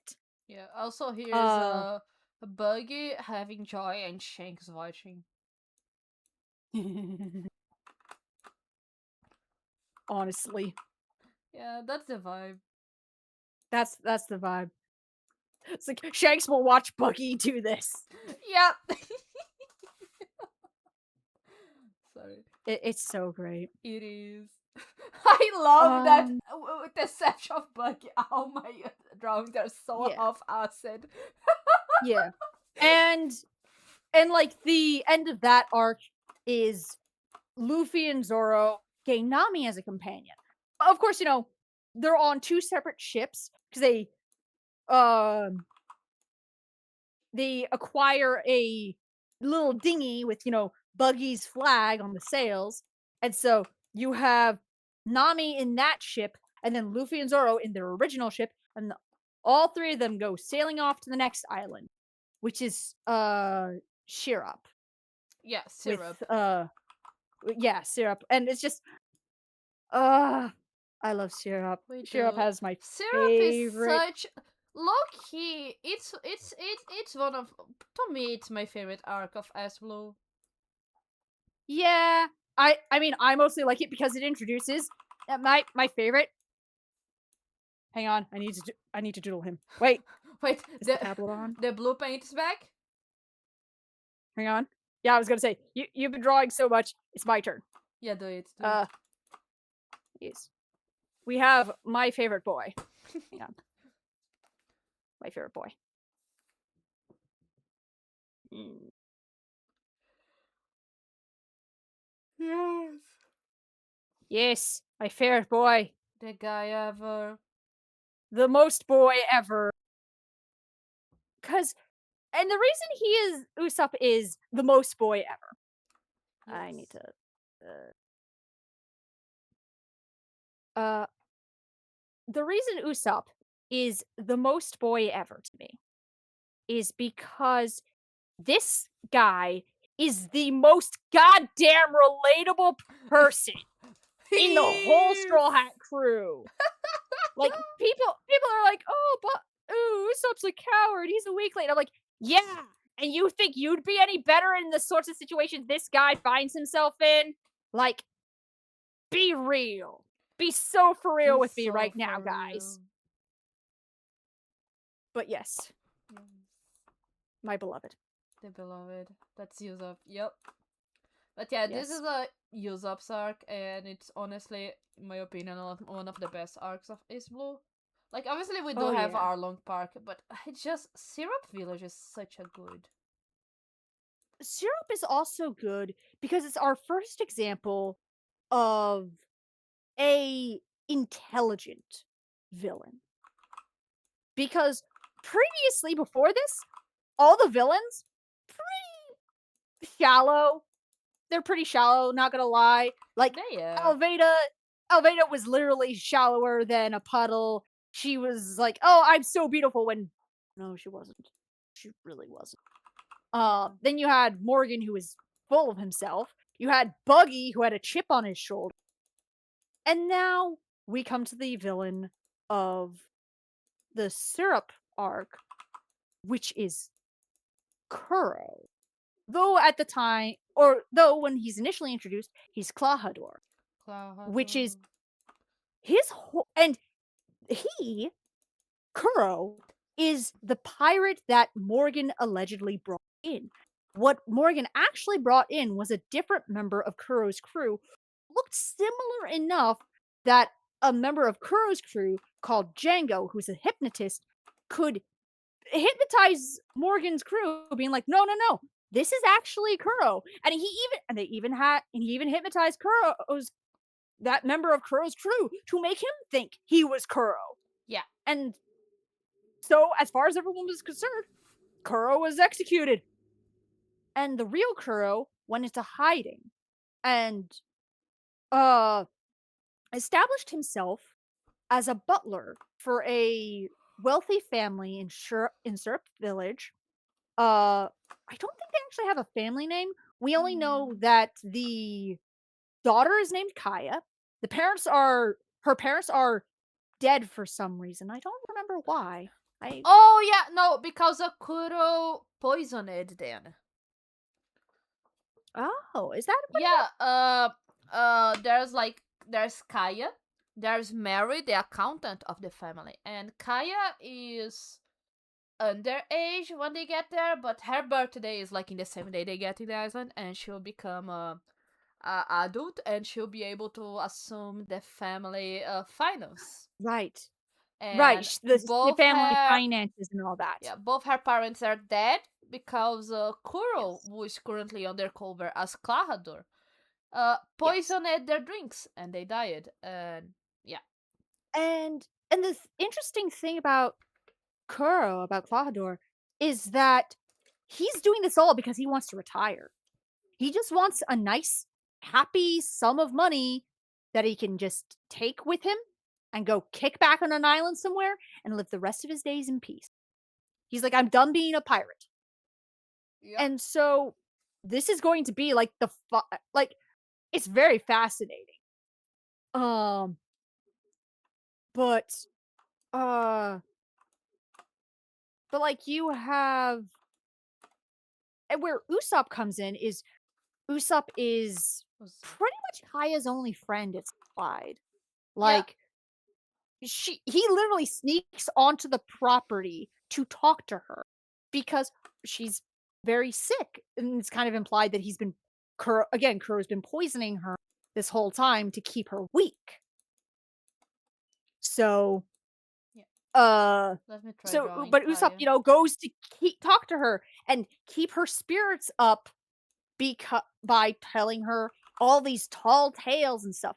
And he has a reputation in town for being a liar because like you can time it on your watch. Oh, it's about 10 a.m. Usopp's gonna go running through town screaming about how pirates are coming, Yeah. you know?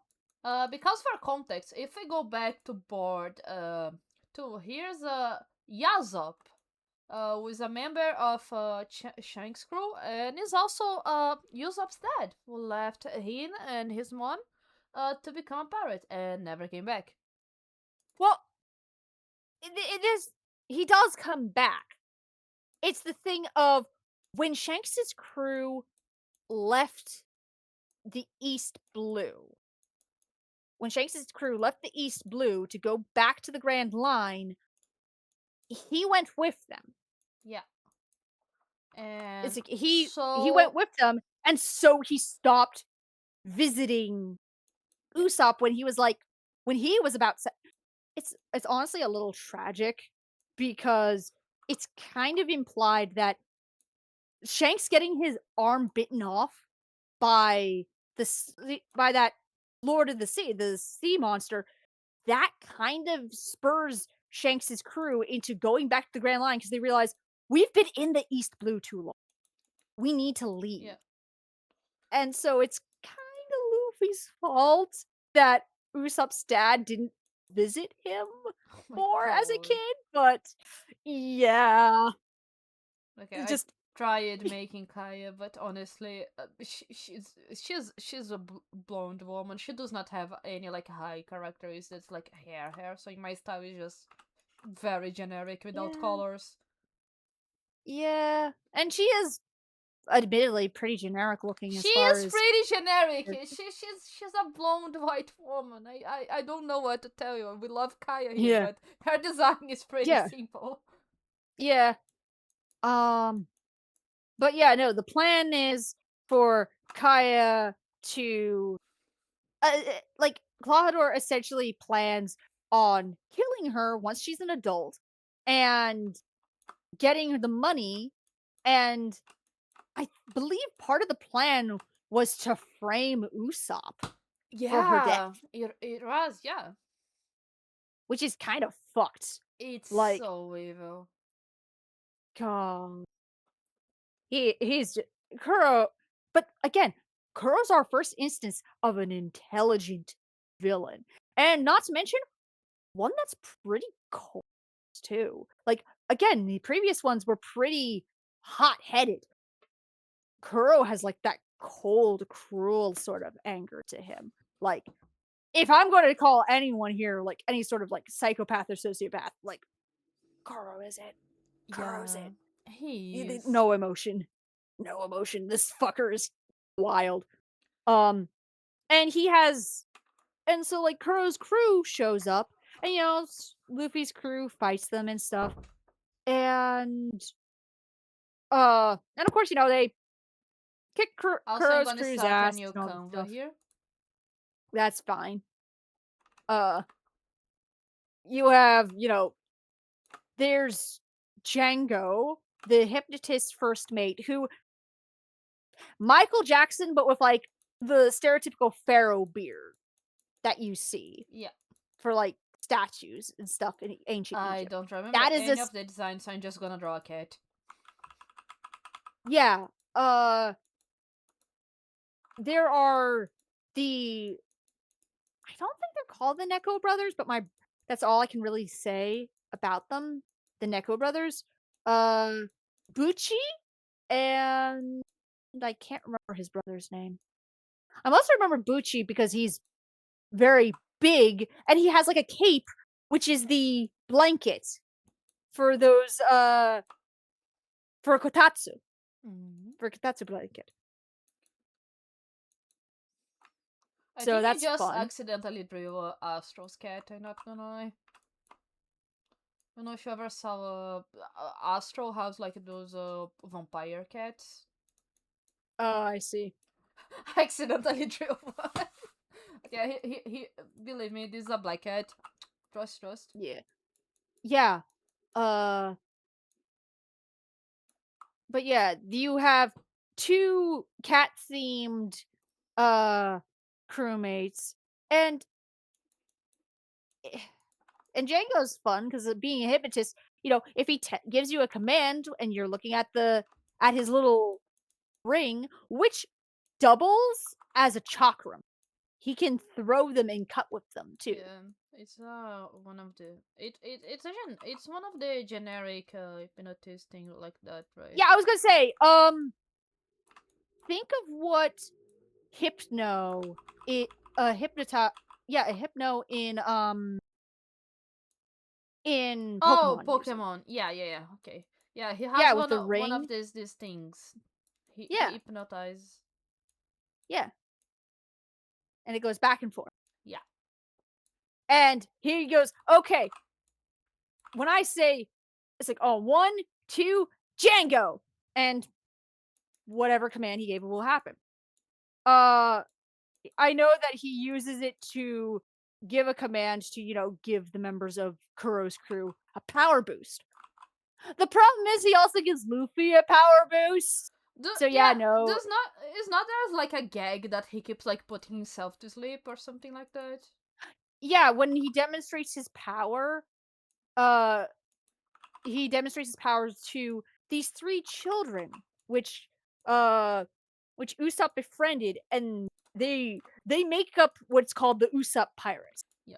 Though the three kids are collectively called the Veggies, because their names are uh Pimin, Ninjin, and Temenji, which is pepper, carrot, onion. Yeah. And they're just kids. They're, Like they're just little kids, man. yeah, the They're use of adorable. pirates are so cute actually. The Usopp Pirates are great, especially because these kids are just carrying around like cookware, ready to fucking deck anyone who dares get close to Aya. Like, Yeah. goddamn, respect for these kids, especially because they can easily go for your kneecaps. Um, but but but yeah, no, they all end up, defeating Kuro's crew and all that jazz. And and that's when as thanks, the accountant, I can't, my brain's telling me that he was a butler for her more than an accountant, but There's some Mary. interpretations because he is referred as the accountant, but some people just treat him as like a general butler. Yeah, Also, in drawing but Buggy again. of course you are. I, I, I have priorities. Yeah, you have priorities, as do I. Gestures at the Usopp intensifying. Those Anyway, yeah, no, he's great. listen, I love him. Um, but but thanks to uh thanks to Mary, the person, the crew ends up with their very first Wait, I can draw Mary. uh yeah, I'm trying to Oh, yeah, yeah, do it. yeah, I'm I'm gonna drawing draw Mary. the Mary the accountant. You do the Yeah, I'll do the ship. So they get their first ship. Looks something like this. Like there's an additional like triangular sail back here. But they get their first ship called the Going Mary. yeah. Yeah, here's And Mary the person. yeah. And the Going Mary is a caravel. So it's a pretty small ship, all things considered. Yeah, But it's but it was all but it was initially intended by Mary to be like just a pleasure ship to sail around with Kaya with. But seeing that, the Straw Hats needed a ship, he volunteered it. and Like, they here, just you can take saved this. Kaya, so it's like it's Yeah, exactly. You saved Kaya, and Usopp left, and Usopp leaves with them too. So it's great. Everyone's happy. So they set off from Syrup on the Going Merry, and along the route, uh, you have Luffy being like, "Oh, well, we're pirates. We need a pirate flag. Here, how's this?" And draws the most misshapen Jolly Roger ever. wait. I can do it. Where is? Oh my god, you could draw the misshapen Jolly Roger. Let me try. It's like it's like Yeah, pretty bad. it was like so awful and crooked, and yeah. Yeah, Don't forget the straw hat on the head of the thing. yeah. Yeah, it was bad. It was really bad. Yeah. Yeah, but it was like really bad. And so you have Usopp being like, "No, no, no, here, let me." And initially he draws his own Jolly Roger, and they're Yeah. like, "No, no, draw the straw hat proper." And he's like, "Fine." And so he draws the straw hats thing, and he's like, And Luffy's like, "Oh, that's great. Can you also paint it on the sails?" And so the main sail of the ship, as well as the flag, have, a proper straw-hatted Jolly Roger on it now. Yeah. And so we've we established, yeah, Usopp's What? the artistic one. He knows how to do things with his hands. And then, uh, while they're sailing Thank past you, like this, Bonami. there, there's it's like while they are, uh, it's like while they're whatchamacallit, while they're sailing along, there's a rock at sea, and Luffy's like, "Hey, if you're a sniper, right? Can you hit that rock?" And Usopp aims the cannon and boom, blows it up. Rock. And like even he's shocked. He's like, "Huh?" And he's like, Right, of course, I'm great at this. Ha ha ha."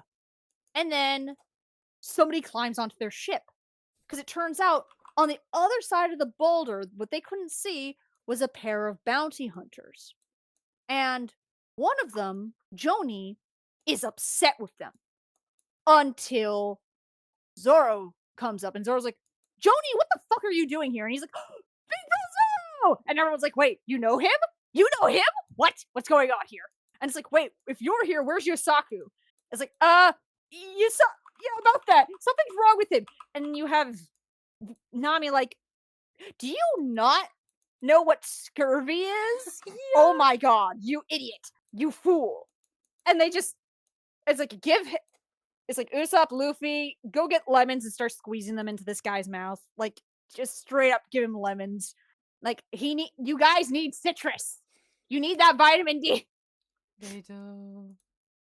They do. Oh, And then it's revealed, yeah, no, we're Jody and Yosaku. Like, for a period of time, we we were also doing bounty hunting alongside Zoro, because that was what Zoro was doing before he became a pirate. Was he was a pirate hunter?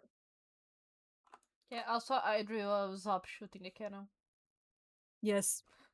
Yeah, the wide eyes. I love that. Beautiful. Love him. 10 out of 10. Yep. 100 out of 100.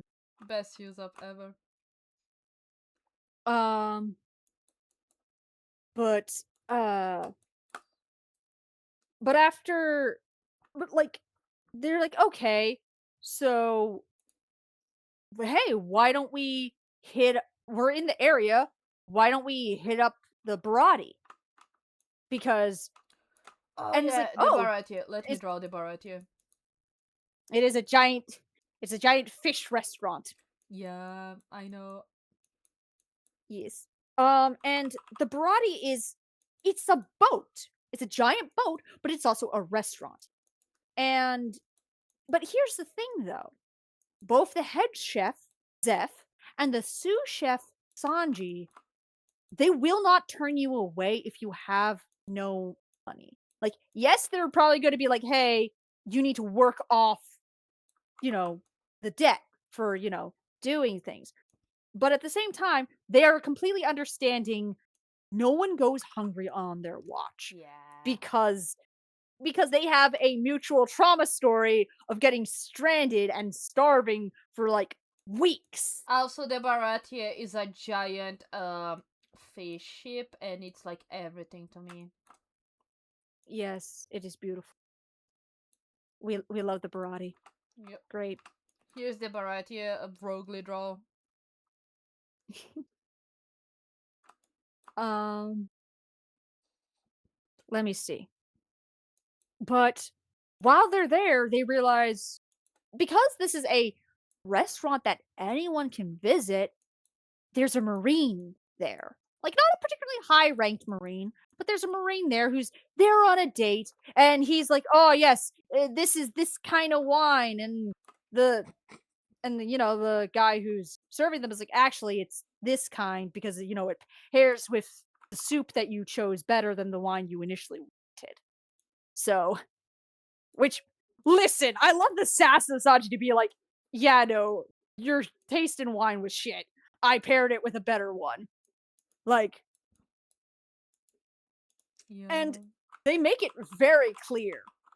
It doesn't it's like, "Yo, if you waste food, But at they the will end, kick your" yeah. Yeah, Sanji will kick your teeth in if he sees you waste because, again, trauma. Yep. It's like, "This man has starvation trauma." No, Yeah. you do Thank you not for the waste food. checking. Oh, oh, it's like what check-in was done? Oh, English checking. Ah, yes. I Very good. invited someone to use the Portuguese checking and be like, okay, now Oh my explain. god. Please don't. Don't do that to me. Uh, I enter like the mode of letting Peter talk and just drawing. no, that's fair. Honestly. Honestly, I don't mind being listen, I'm being given the opportunity to info dump about this shit. I love it.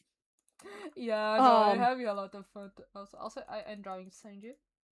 yeah. So Sanji kicks the shit out of Full Body, which is the marine in question, and yeets, and basically is like, "Okay, you're out.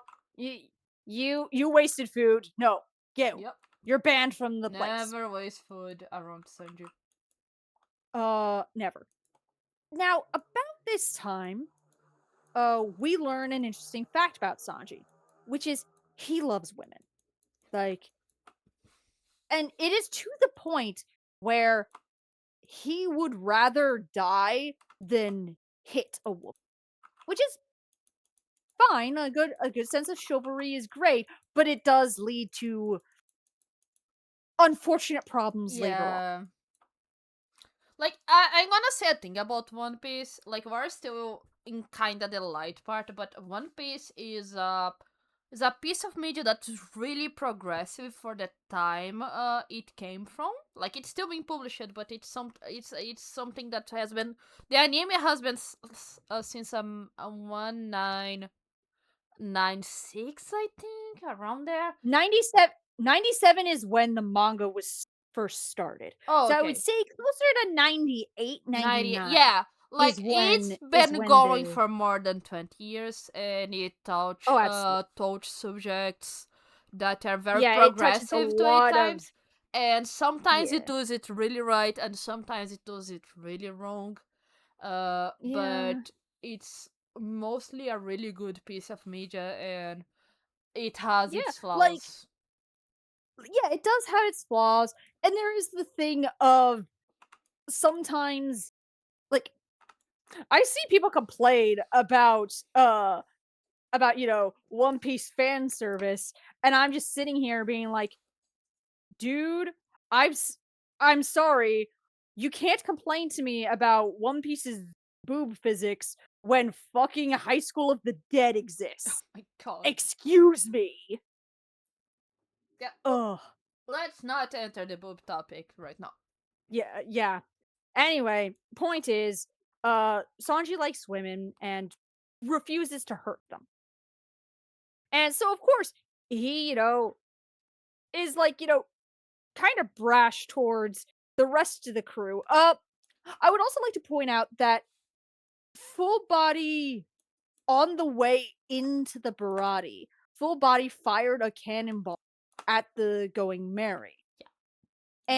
And yeah, and Luffy has a move that he does called Gomu Gomu no Balloon. A I mean, it's technically function? Gomu Gomu no Fush. Yeah, Fusen, no, yeah.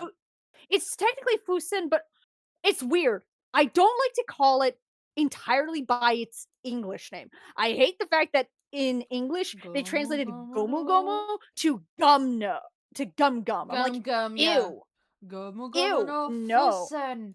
Boom. Yeah. So Luffy caught hang on, let me get my little thing out. So Luffy caught a big old cannonball right in the middle, right here, like this. And then this went flying into the Barati. Yeah. And so Zeph, the owner of the Barati, understandably is like, okay, either you cough up the money to repair it, or you're gonna be our chore boy for a year. Oh, yeah, 1 second. I need to block a bot to ban. I mean, yeah. Okay. Oh, Yeah. uh, it's actually quite funny because at one point you have Luffy being a waiter, being like told, "Oh, take the food out to people," or and take orders for people. And so, he goes out and finds the rest of his crew chilling, and you have Zoro like, "Hey, do we get to change the flag if you're stuck here for a year?" Like, just and the rest of the crew start laughing at him, and so Luffy picks his nose and then drops the booger into Zoro's drink, and Zoro's like starts to pick up the water, and it's like, "You thought I didn't notice that? You drink it!" And just starts forcing Luffy to drink the water. Like, God, Zoro in the early episodes of One Piece is so silly. I wish they would bring back his silliness. Please. Please. I know Yeah, he's no, like 19, but the current anime, he's so cool vibe. They're like, please yeah, bring no, my no, no. boy back, He's so serious now. And yeah, sure, he's like 21 now, but bruh, bruh. please. My Please. crops. He They're withering. withered around me, Hulk. His Ugh. personality went away and became swords, just more. Uh, It's okay. Very wistful sigh into the distance. Well, when will when will silly Zoro come back from the war? Please. Anyway, waiter. Yep. Yes, Luffy is working off the debt as a waiter, and while this is going on, so Full Body's been yeeted out, so he's gone, and someone else comes in, like this really beat up looking guy, and people are scared of him because he is a part of a crew called Don Craig is the leader of this pirate crew that he's a part of. Yeah. And this guy Geen is one of his like top officers. Yeah. Let me see if I remember how to draw again. He has some really stupid looking tonfas. uh also has a band, or not a bandana, it's like almost like a sweatband sort of thing that goes around his head, and he's got like a couple piercings in each ear. Yeah. Also a good call, Nocturne. Yeah, Zoro and Sanji had such a good dynamic. They're always bickering. It's like one of the best things. Yes. But the thing is they don't really have a true rivalry until arcs later.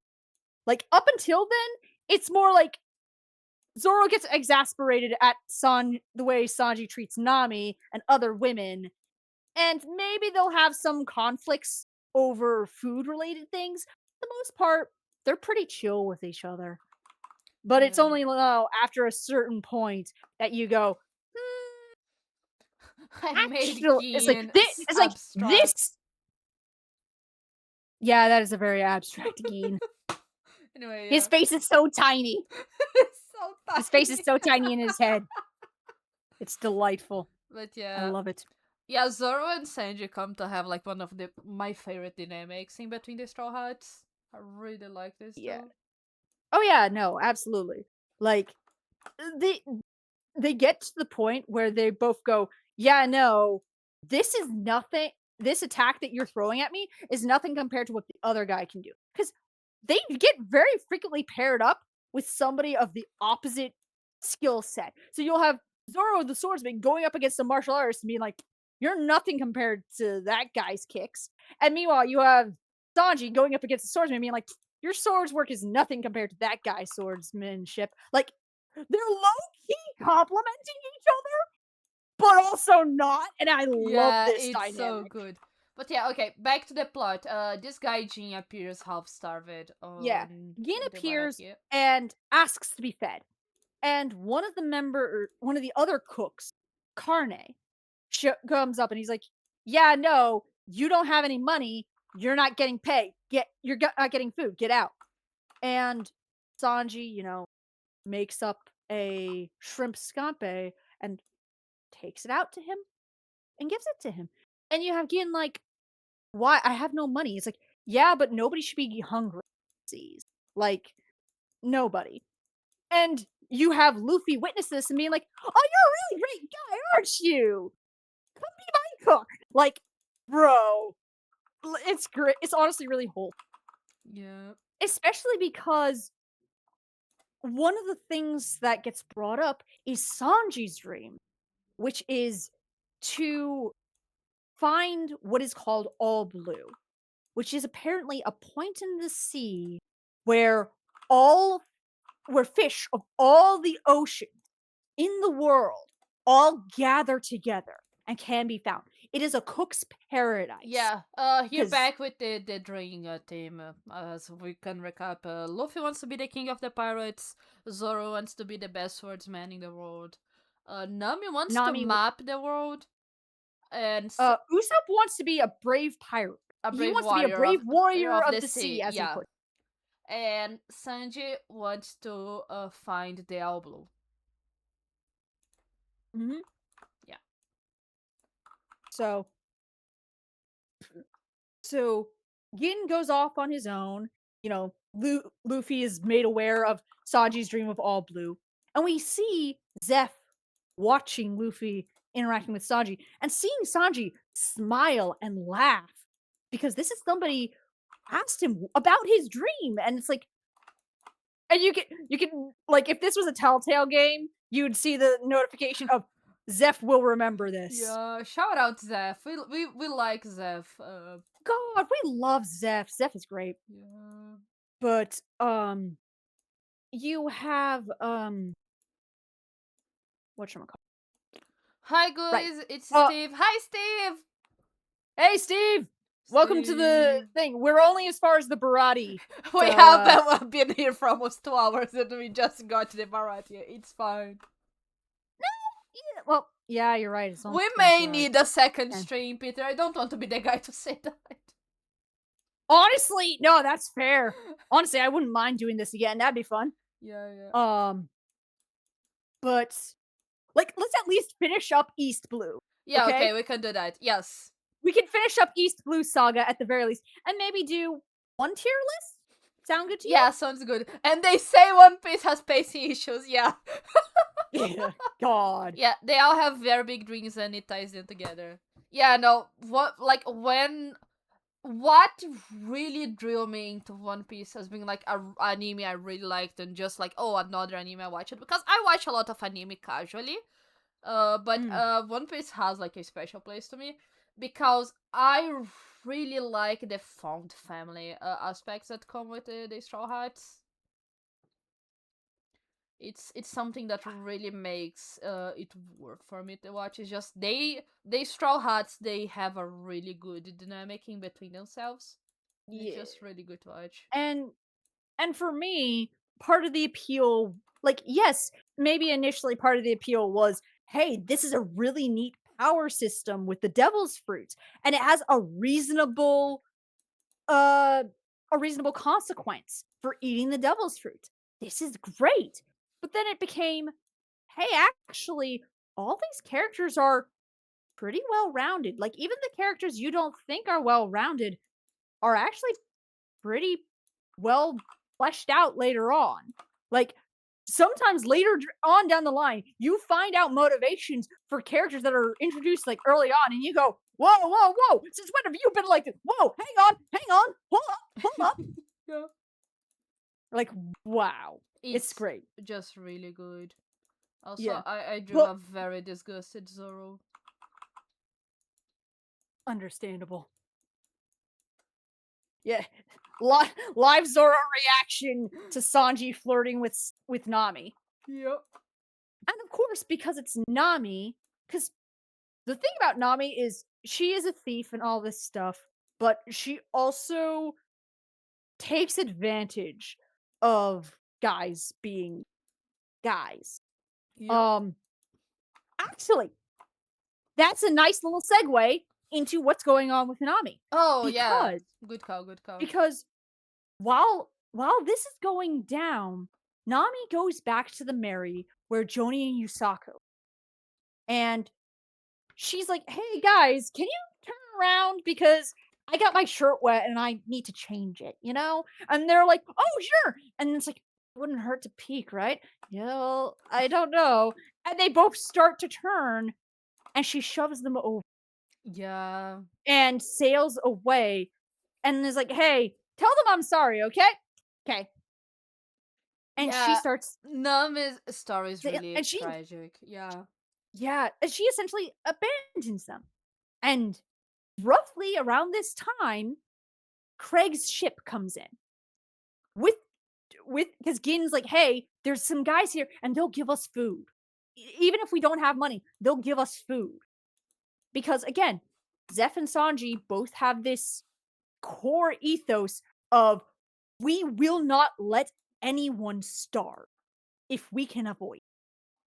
They will do their best to ensure that everyone is fed, Yeah. everyone gets food. And that's honestly a very good, pure goal, but it does have the unfortunate side effect of once Craig has food in him, he then proceeds to be like, "Okay, this ship is now mine and you all work for me." And you have Zeph like, "Yeah, no, fuck that." And so she's like, "Oh, definitely fuck that." Like, it's great. Yeah. It's wonderful. Um, so, and in addition to Geen fighting, we also have my least favorite character of this whole arc. God, I hate Pearl. I have God, I hate actually no idea what that one is. it's the hang on, let me grab my tablet. You Oh once god, I yeah. start sketching him, you might recognize him. Okay, okay, It, okay. it's the dude, hang on, who's like this, and he has like the little thing, and he has the one thing on his arm, and then Oh, he the has like golden another. shield guy. Yeah, the shield guy. It's so stupid. Yes, I hate him. I hate him so Okay. much. God, I hate God. Um, as a quick side note, uh, I want to point out the fact that a lot of crews in One Piece have themes. And for Don Krieg and his crew, the theme is wealth, money, things that are expensive. Because you have Pearl, you have Geen, which means silver. Oh. Craig himself wears golden armor, and and his gauntlets have diamonds I never realized built into that them. actually. Yeah, no. Again, the only reason why it doesn't work on Luffy is because Luffy is immune to blunt force trauma, Yeah. remember? The Craig is only able to harm Luffy because he fires like 5-inch long spikes at him Yeah. and has like a shield that also is covered in spikes, but details. Details, yeah. The point is, uh Pearl's also annoying because Sanji manages to, I think, break his nose or something, so his nose bleeds, and so Pearl starts panicking and lights himself on fire. Oh, yeah, it's not a thing about like he does not use it getting hurt at all. No, it's like it feels like it's supposed to be a parody of the whole Gara situation in Naruto where no one's ever made him bleed. And so when he does get hit and he does bleed, he freaks the fuck out. Got it. Like equal energy, only a little more goofy, stupid. Because at least Gara makes sense. Like, goddamn, Yeah, I love Pearl is that. just Pearl is just stupid. He's just a stupid character. I loathe him. Um, we also don't like Krieg because he has this canister that he can fire that's full of poison gas. And because Gin loses his fight against Sanji, Krieg basically tells, or no, he's willing to let Sanji and the Barati go. He's like, Craig, this isn't worth it. And Craig's like, just for that, I'm using the poison gas, and you don't. It's like, and you aren't allowed to put your mask on. And he's like, fuck. And so, This. and what Geen ends up doing is putting the gas mask on Sanji instead. Oh. And it's so Yeah. delightful. I love it. God, I need more of Keen, honestly. God, if Geen came back, I'd be so happy. Like, I'm pretty sure we catch a glimpse of him We as like a see his background. silhouette, like, later. Yeah, but that's besides the point. Um, but oh, and in between, Nami sailing off with the Going Merry and Craig showing up again, we have the reason Craig's crew is in shambles show up. A Yeah. warlord of the sea called Dracul Mihawk, the world's best sword.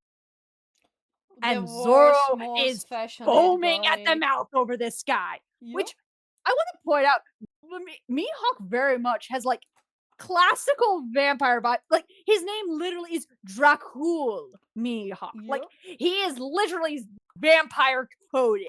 He's got like the long trench coat sort of thing going on. His ship literally looks like a coffin. Like his No, sword looks like a his giant ship cross. is a coffin. His ship is a coffin that Yeah. that drifts around. God. I'm personally of the belief that he also has no sense of direction and that's why it just drifts Yeah, around. no, that's such a good headcanon. But yeah, no, the reason why and here's the thing, the reason Mihawk even attacked Krieg was he's like, they were in my way. Like I got rid of them because they were in my way. What else do you want me to do? Like and I'm like, you know what? A little fair, but also, bruh, bruh. Bruh, indeed. I'm Like Krieg is just trying wild, to man. draw Mihawk from my memory. He's got like a pointy mustache. Yeah. His mustache, pointy mustache, does he have a... Cause I made a tiny beard here. I don't remember he has a tiny beard. No, he does have a he's like has a tiny pointed beard and he also has like a I think it's like a almost check mark sort of mustache. Yeah. Like it's like a V almost sort of mustache going on. I think. Yeah.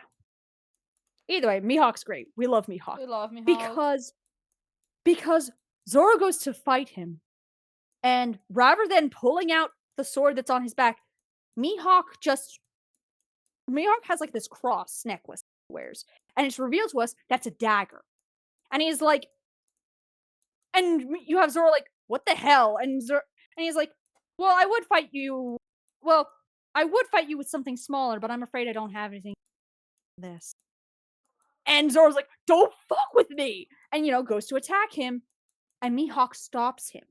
All three blades with just the tip of that dagger. Yep. And This Zoro's like, dagger. you see the realization of reality of, oh, this is what it means to be the world's best swordsman. Yeah. Oh. And so you have Mihawk, attack Zoro and all that stuff. And it's great because you have at one point Zoro goes past him with an attack and the two swords in either of his hands, the nameless ones break. But the named one in his mouth stays intact. And he takes the one sword out of his mouth, the main sword out of his mouth. Wado is his name, Wado Yeah, Wado. Ichimonji. And he sheaths it, and then he turns to face Mihawk and spreads out his arms, keeping the sword in one hand, and just holds out his arms. And Mihawk like pauses and goes, "What are you doing?" And it's like, "So scars on the back of a swordsman are shameful." And he's like, "Well said." And then proceeds to slice him open from shoulder to hip. Yeah. Like left shoulder all the way across to his right hip. I need to point out it's a really nasty injury, and Oh, absolutely. it's like a really impactful scene. Like it's a really, It's really a cool scene. yeah, But and Mihawk could have done worse, okay? Wait, oh, absolutely. The thing that I find fun and interesting about the scene is that after after Zoro gets fished out of the ocean, and you have I can't remember if it's Joni or Yosaku. It's one of the two, but they're helping Usopp try and staunch the bleeding and like bandage him up so that he's not going to bleed out on them. yeah. And Zoro lifts his sword into the air, his remaining sword into the air, and swears that from now on he is never going to lose another fight. And you just have Mihawk like, I approve. And Luffy's like, Yeah. damn straight you aren't. And and it's just a really good scene. It's a It's like really one of the good scene. few times we see Zoro actually crying. It's great. Yeah, it's like really important for like his character. Mhm. Because until Uh, now, Zoro's reign was really vague. Because the mm. best swordsman in the world. So to and and throw, now he has he and has a now he goal, has fought has a way the to world's best measure swordsman. it. Yes. He has a way to be like, "Oh, I I he's like it's the vibe of there's always a bigger fish." Yeah, He it's realized, yeah, he's a big fish in a pond. yeah. But Nocturna just because said you're the big here. fish in the pond doesn't mean you're the big fish in Yeah, the ocean. it's like being affirmed by his idols. Yeah, no, it's basically that if Mihawk wanted, he could have He could have killed ended him. Zoro there. He could have killed him there. Absolutely. And Mihawk has killed people for like just being annoyed by just like Yeah. like gestures at the Craig's crew, you know. Yeah, gestures at Mihawk everything that happened to Craig's ship. saw Zoro, and throughout that it may feels like a disrespect the fact that he does not even get his sword out.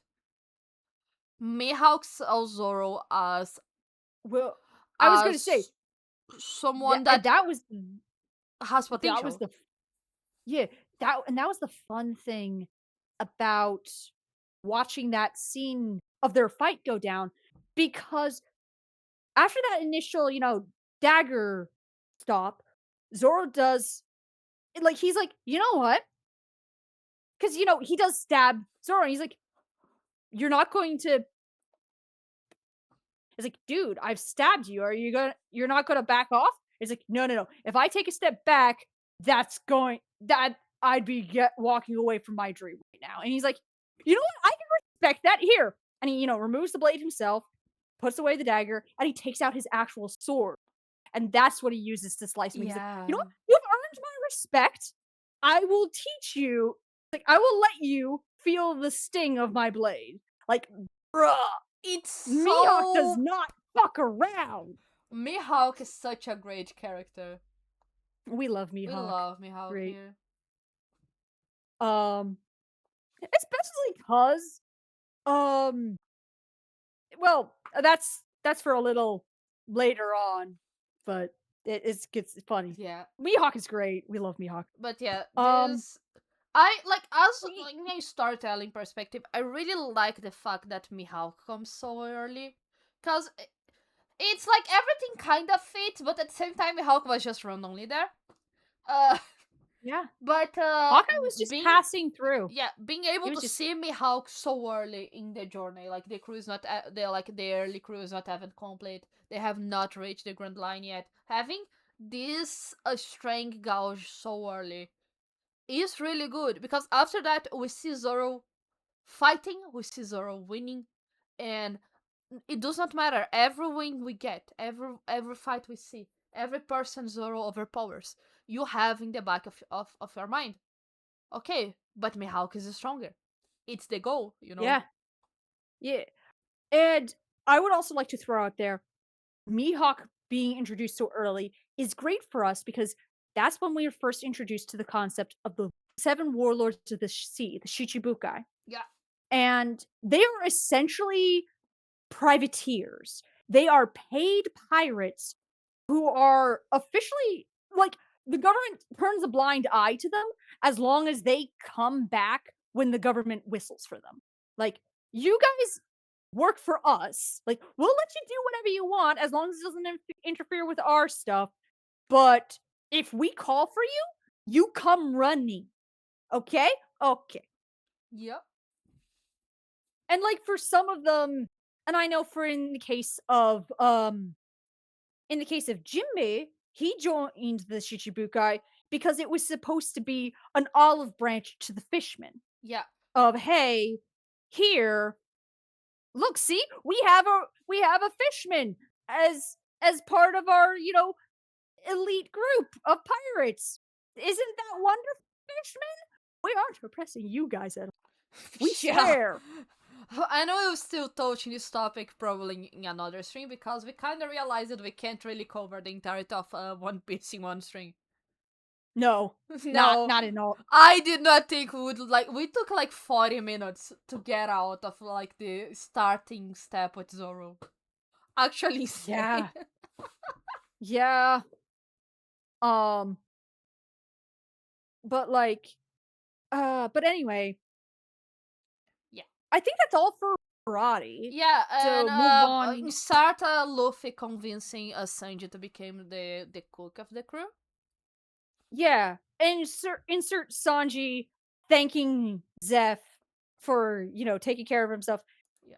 And I love the fact that Sanji was absolutely prepared to just leave and just not look back, and then you have Zeph being like, "Hey, it's like, hey, Beanpole, careful not to catch a cold out there." Yeah. And then Sanji just breaks down in tears and thanks him because Zeph and him are not related by blood, but he considers Zeph Zeph his father. is the closest thing Sanji ever had to a father, and I adore what they have going on. Okay, Zeph is a good father. They are both Mhm. assholes. They have potty mouths, but Well, they yes, they're assholes, but it's the thing of they're more. It's more that they're blunt than they're yeah asshole. You know, they don't take shit like lightly. They're like, no, no, no, no, don't run me around Robin Hood's barn.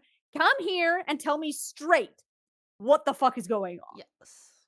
Okay, and this is the Barati arc. I'm gonna say before we go to the Nami arc, I made a new board and I'm gonna say let's take a 10 minutes break for like bathroom and also for me to grab food. Yeah, that's fair. I was probably gonna end up grabbing a Yeah. another Dr Pepper myself because I got one. Yeah, my monster is almost out. Do you want to go back to our starting board? Yeah, sure. Let me. I can like erase the starting song actually. And oh, here's Mono's pizza. Where's my eraser? Yeah. Chat. We'll be taking a break. So we can take care of ourselves. We have been on a big yap session for almost 2 hours. And when we'll be back, we'll talk about the Arlong Park arc, Mm-hmm. and we'll And then go Loketown. and then Lockdown, and after that, we'll do tier list, and then string ends, and I'm gonna talk with Peter about when the next stream will be. Uh, Yeah. be Dude, right back. 10 minutes. I know how to write. I I made 10 minutes, and it looks like Tommy. It surely is anyway. fine. Yeah, I'm gonna mute here. Be right back. Yeah, I'm gonna mute too. See you in a few, guys. Yeah, shut. Be right back. I'm gonna go grab stuff.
chat. I am back. I have soup. My mom made soup. I have soup in a mug. And I'm gonna probably mute those because of slurping sounds. I'm back. Oh, hello? I am also back. Yeah, okay. I have soup. I got myself a nice cherry Dr. Pepper. Okay. Uh, Let me out. Also, I need just as an aside, I need you to know that I had to go out into my garage to get my sodas. It's 84 degrees Fahrenheit, which if you want to quickly translate that to Celsius, yeah, Yeah, I have no. Fahrenheit scares me. understandable. Yeah, it's. Is that cold or is that hot? That's my question. It's hot. Oh, okay. Yeah, it's cold right now. It's 15 degree Celsius degrees. I have no idea how much that is in Fahrenheit.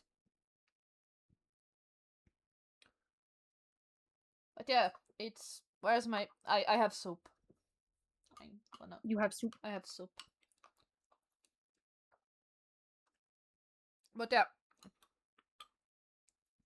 hopefully the sound of like me eating is not grabbed by the microphone. I'm gonna go a bit far away. That's fair. Yeah, okay. It's time for Arlong Park. I'm gonna draw. I feel like we should preface this arc with there are going to be very sensitive topics being discussed in this arc. Like up until now, a lot of the arcs have been fairly light. Like even taking into account things like, gestures at Sanji's traumatic backstory.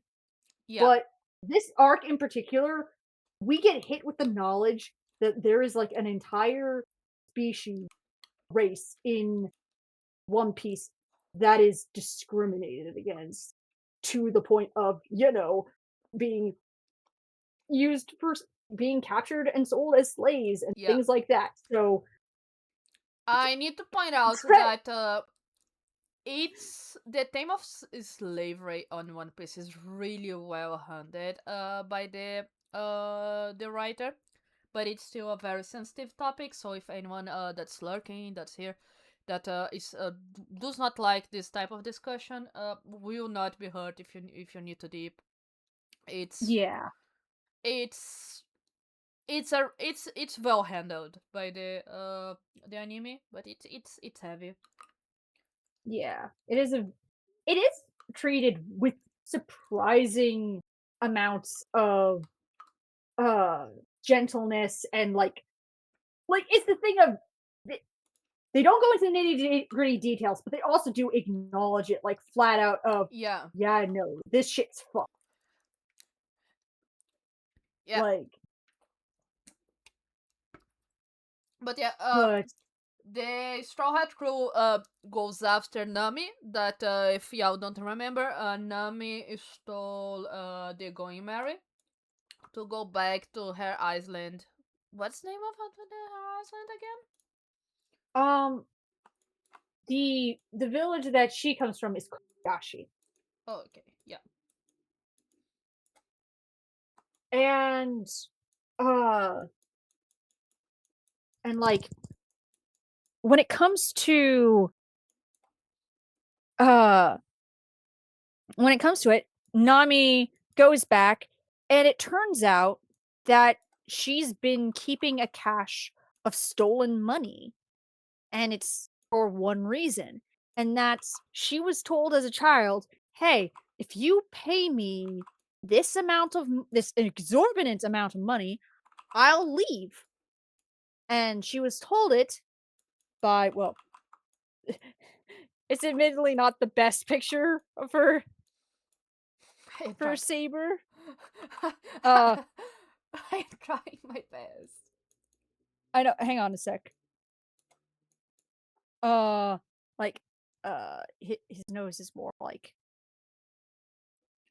Hmm. that. It comes to a point, and then it kind of goes like that Oh, because okay.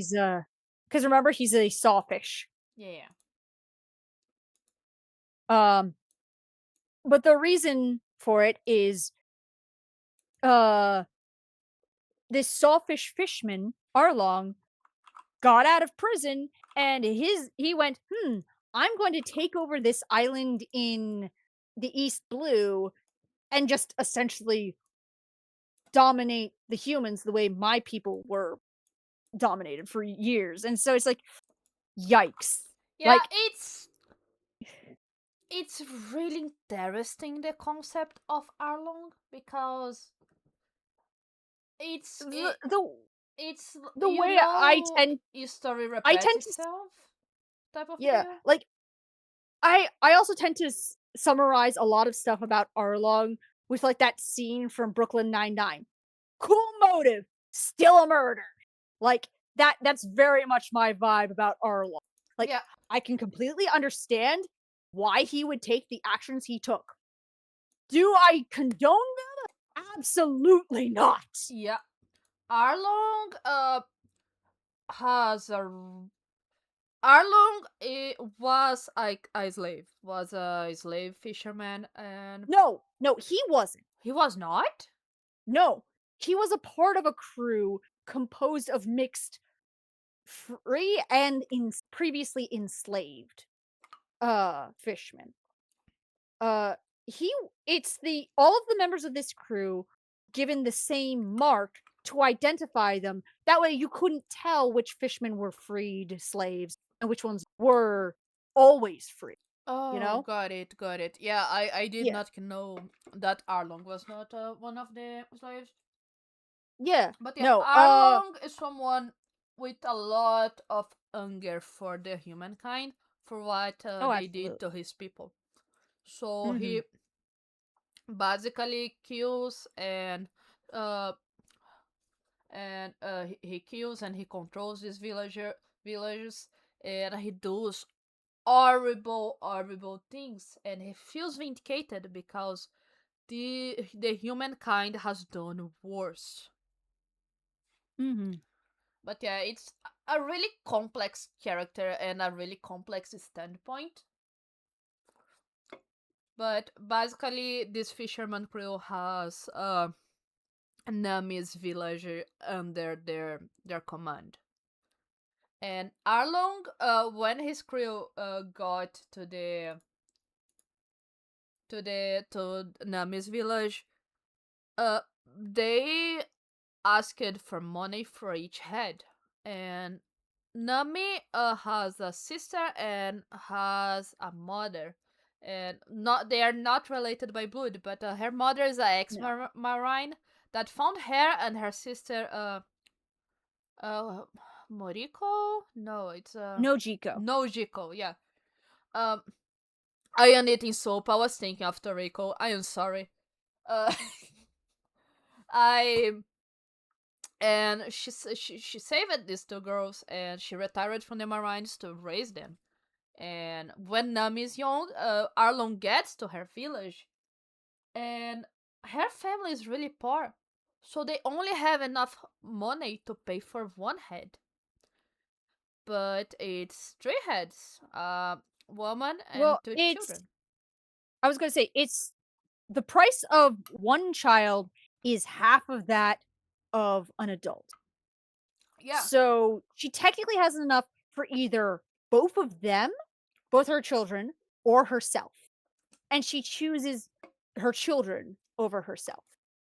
Like once it's made clear that Arlong will not go to like I want to point out this her being an ex-marine is actually exceedingly important because she literally like when he gets goes to her house, she kicks down the door and shoves the barrel of a musket down his throat. The only reason why she's not able to fire it into his head is because he bites it down and breaks it. yep. It just shatters in his jaw. Because something you have to remember is that fishmen are strong because they live at the bottom of the ocean. So they are exceedingly, exceedingly strong compared to humans. Yeah. And also, I don't know how to put it other than they kind of water bend in a way. Like they're able They to are able to. manipulate water. Yeah. Fishman Like karate, my if they beloved. have enough skills, they can manipulate water. Yeah. So, Arlong kills Nami's mother, and Yes. we talked about the fact that Nami has a deal with Arlong, right? What? We explained it. No, No. we did not mention the well because up until this point, Nami's been wearing short sleeves, and now in Arlong Park, she starts going around in a tank top. So we can see she has Arlong's saw on his Jolly Roger. She has Peter. that tattooed on her shoulder Peter, because your voice is cutting. to indicate Peter, what? Peter, your voice is Oh, cutting. Hello. is it? Oh, Hello? okay, it's back now. Hello? Hello. Yeah, I can hear you. Yes. Hello. Hello. Ah, Okay, we can keep hello, going. hello. It's okay. It's okay. All right.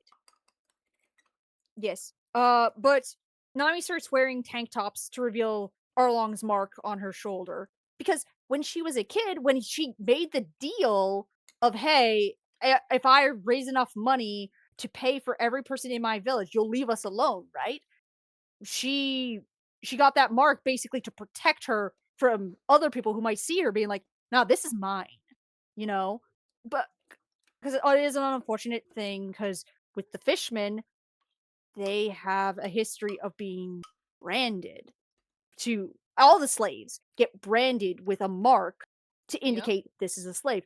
That's why the fisherman pirates that Arlong had joined when he was younger, they gave everybody the same brand because it covered up that slave brand. Yeah. So, a fun little bit of lore there, you know? Yeah. But yeah, Nam is working with Arlong to try to buy Yes. her village back. And As the, a side thing, there is a marine presence on this island, but they are well, corrupt. The guy's name is Nizumi for he's a little rat. We Yeah, hate he's corrupt. we hate Nizumi. He All my homies accepts. hate Nizumi. We do. He accepts bribes from Arlong, so he does nothing. Hang on, I was gonna say I'll draw Okay, Nizumi. okay, okay. Little Also, I rat finished my face. soup. I can eat more after stream. I want you to know that every time I hear you say my brain says that you're saying soap. I did drink soap like yesterday. Yeah, I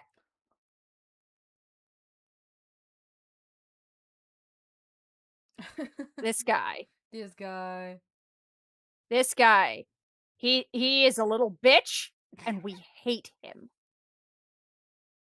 We do. All my homies hate Nizumi. And Yeah. yeah. So what's been going on is that Arlong has been giving has been giving uh hang on. There. Yeah. There. He's been giving berries, their currency, to Nizumi for Nizumi to look the other way essentially and not report him. Yeah. Cuz part of the reason Arlong isn't in jail right now is as part of the agreement for Jinbei to become a Shichibukai, part of the agreement was okay, I'll become, your little pet pirate, but in exchange, if you have any fishmen in jail, you're letting them out. And so why Arlong is loose. That's why the rest of Arlong's crew is loose. Yeah. The rest of the fishermen pirates in It general was are done loose. with a good heart, but it had some It bad was it was consequences. done with a good heart, but it's the thing of Jinbei really hoped that Arlong wouldn't be a dick, but Arlong was a dick. Yeah. If Great we commentaries, honest. Steve. If I had a gun with two shots and I was in a room with every S blue villain plus Nezumi, I'd shot Nezumi twice. Honestly, like compared to any other villain in East Blue, Nizumi is probably the worst. Like the most utmost shitbag. Yep. Like again, Alveda's only main crime was vanity. Morgan just thought And just needed a child work, but oh yeah, well, to be fair, One Piece in general again points at the fact that Buggy and Shanks were cabin boys on a yeah, pirate ship. Like it, yeah, it's you a know, gray area. It's okay. yeah, it's a gray area. It's okay. Um, but like Morgan had an ego the size of the moon and needed to be taken down a peg. Buggy is surprisingly competent when he actually locks the fuck in. Okay, but Like, Buggy also, I'm gonna say, Buggy has one of the most chilling scenes on the live action. Because I don't yes. remember if that's also what happens in the anime, but we're introduced to Buggy with him on a circus stand, and that's full of people watching the show. And when he asks for them to clap, they clap. When he asks for them to boo, they boo. And then we have a close up to the fact that they are all chained to their chairs. And this is the people of the village he's currently occupying. Oh, that was not a thing It's in the so manga. good. Yeah, One no, thing that's nice. one thing That about li- what oh sorry. I was gonna say that lends to the whole psychotic clown vibes that Yeah, he has. it's such to me it's one of the best scenes of the live action. It's so good. But the thing Mm, about villains on One Piece and antagonists, and also even the main characters, is that we need to remember we are watching the POV of pirates. And for all that they are one of the good pirates, they are still criminals. And they're also yeah. battling other criminals, and sometimes they battle quote unquote the good guys.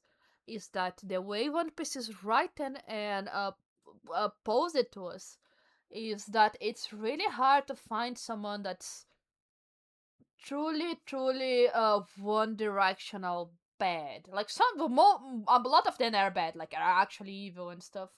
But Yeah. there's characters hardly are like just one thing. One Piece Yeah. is really full of really great and well written great characters. Oh, absolutely. And The again, manga sometimes version was sad the because of the dog. Yeah. and like sometimes you'll have the we don't get that character development until far later. Like Arlong seems like a pretty 2D awful person until, arcs and arcs and arcs and arcs later, Yeah. like post time skip. Like, That whoa, then you go, that's the wait, wait, thing. wait, what? It's God. it's like uh one really cool thing about One Piece is that obviously there's some characters that we see once in arc and then we don't see again, or we get glimpses in the future but they are not relevant again. But we have a lot of like this is a bit of spoiler, but honestly this entire string is a spoiler. Um Technically, yeah, if you've never seen One Piece. yeah. A lot of characters that are antagonists and bad people and straight up then against us, they come back and become important allies. They become important for the Straw Hats to like succeed. A enemy of today is not always an enemy of tomorrow, and that's a really cool thing about One Piece. Mm. I mean, there's also there's also an emphasis on Luffy just being able to compel people to follow him. Like maybe his goals are not exactly allied with them, but there's also enough overlap that they go, yeah, no, actually, I will. I will help you because this will also benefit me. Yeah. Like, And I need to that was point always fun. out that's like where we use it like the villains against good guy scenario, like in a bunch of media, like the good and the bad. I really like Yeah. to remind people when talking about One Piece that Luffy, as you said, Luffy is a very selfish character. Luffy, Uh, like, farther on in the plot, Luffy literally says, "I don't want to be a hero. A hero would have to share all his meat. I want all the meat for myself." Luffy yeah, is not doing what he does because he wants to be a hero. Most of the time, what he's doing is he sees, yo, this guy is being an asshole to this person who was or nice to towards me or my something like crew, that. yeah, or something like that, and goes, yeah, no, go fuck yourselves. Like Yeah, that's mostly what he does. Cause Luffy does things because, in his own words, he wants people to be free. And in his own words, the Pirate King is the most free person in the world. That's why he wants to be the Pirate King. yeah, Because then he'll be free to do anything. I can do anything I want. I'm the king. Sort of vibes. yeah, And he wants other people to also be free, which is what makes Arlong Park so great. Because this is when Nami truly joins the crew. yes, Because he essentially frees her from Arlong, and it's great. There's because I want to point out that Zoro, not Zoro, Usopp, and Sanji are all told about Nami's past by Nojiko, but yes, Luffy didn't stick around. Luffy left. He's like, no, I don't care, and he just left. So he does not have any of the context. But later on, when the villagers of Kokoyashi go to confront Arlong, you have Nami sitting in the middle of the street and she grabs a dagger and just starts stabbing apart the tattoo on her shoulder, screaming Arlong's name over and over. And then Luffy grabs her wrist and she's like, "You don't know what's going on." And Luffy's like, "No, I don't." yeah, And it's like, "Go away." It's like, "Nah, I can't really do that either." It's like, "Then help me?" And he's like, "Of course I'm gonna help you." And goes to the other three guys. It's like, "Come on, guys, we're going to Arlong Park." And the other three are like, "Right." And they all do this awesome yeah. It's walk. Just such a good scene. That's the thing it about is such a good. Luffy.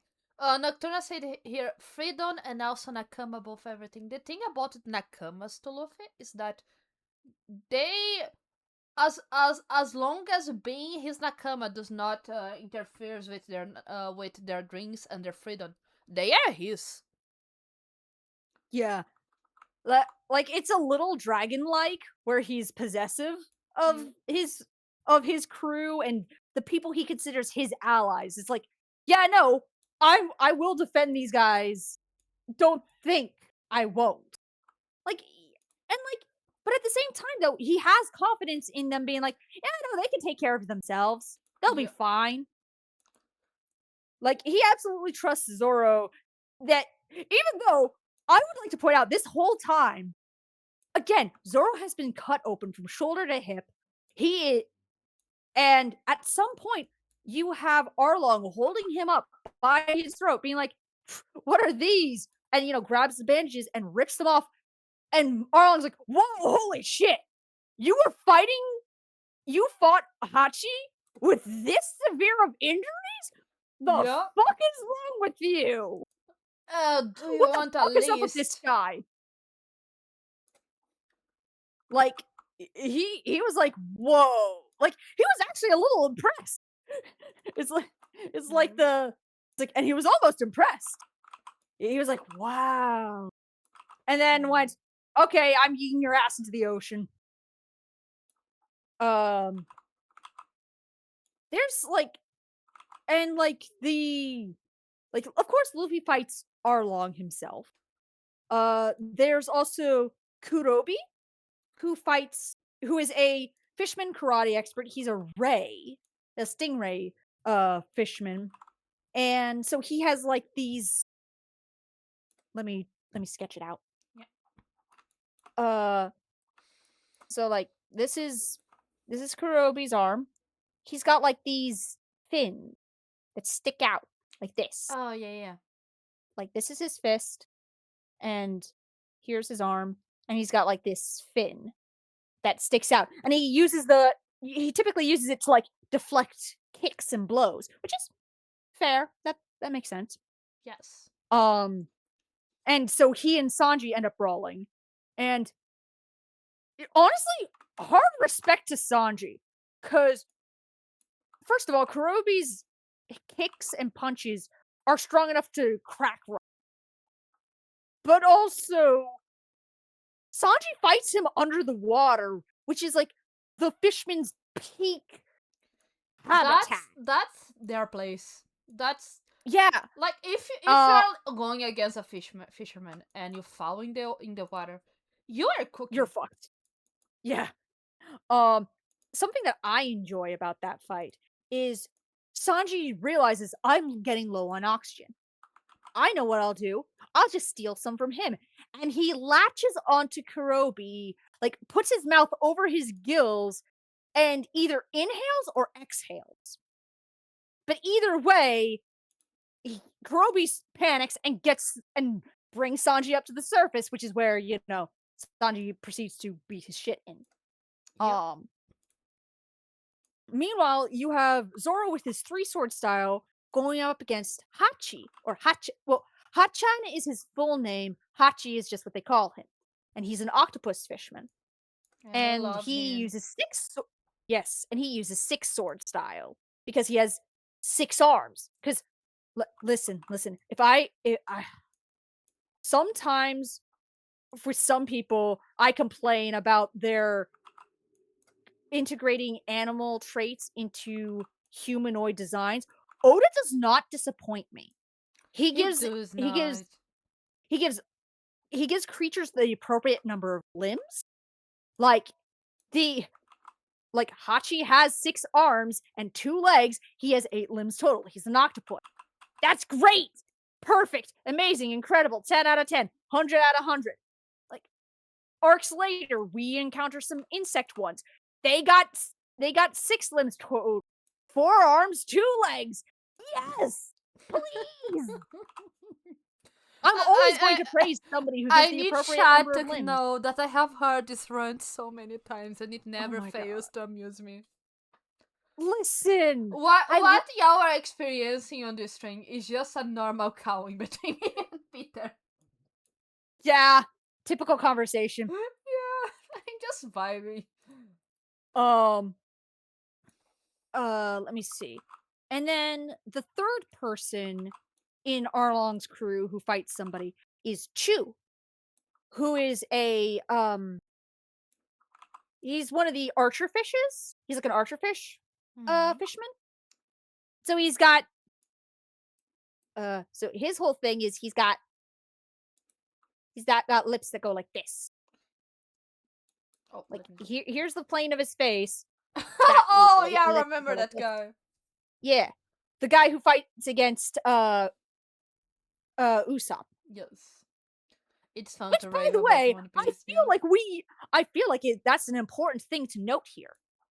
Usopp, who is the arguably one of the weakest members of the crew, took out a fishman on his own. Yes, there was a little bit of trickery involved, but still, he took out the dude on his own. It was great. Like, honestly, Yeah, so people much fun. that complain about people about like indirect fighting or like a long range fighting never got the pleasure of dropping someone in a sand falling pit on Minecraft. That's my high opinion.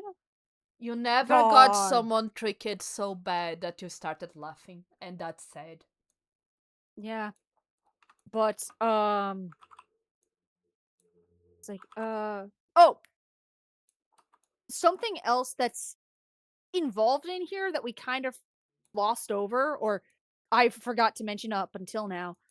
Arlong has this pet of sorts. It's a sea cow. It's literally he's Momo! Mohumu. Actually, I'm Mohumu. gonna real quick. That's the only reference I will permit, guys. I built that goddamn thing on Minecraft. Okay, let me grab this screenshot. Where's Momo? Where's Momo? I Mahumu. I will always call it We love Momo. Mohumu. Yeah. Where is the goddamn screenshot? I had it somewhere. That's sad. Did I lost it? It was supposed to be here. No, that's a bunch of right edits. That's Schizo Man. That's Snake. Uh, I think I lost it. That's sad. Is it here? No, it's not. I lost Momo. Uh hang on a sec. This is gonna be really, really bad because it's kind of mostly from memory. But this is kind of what Mohumu looks like. Sorry, it looks like something Luffy would draw. I'm not saying this like in a bad way. I say this No, like no, no, no. That's absolutely fair. Fair.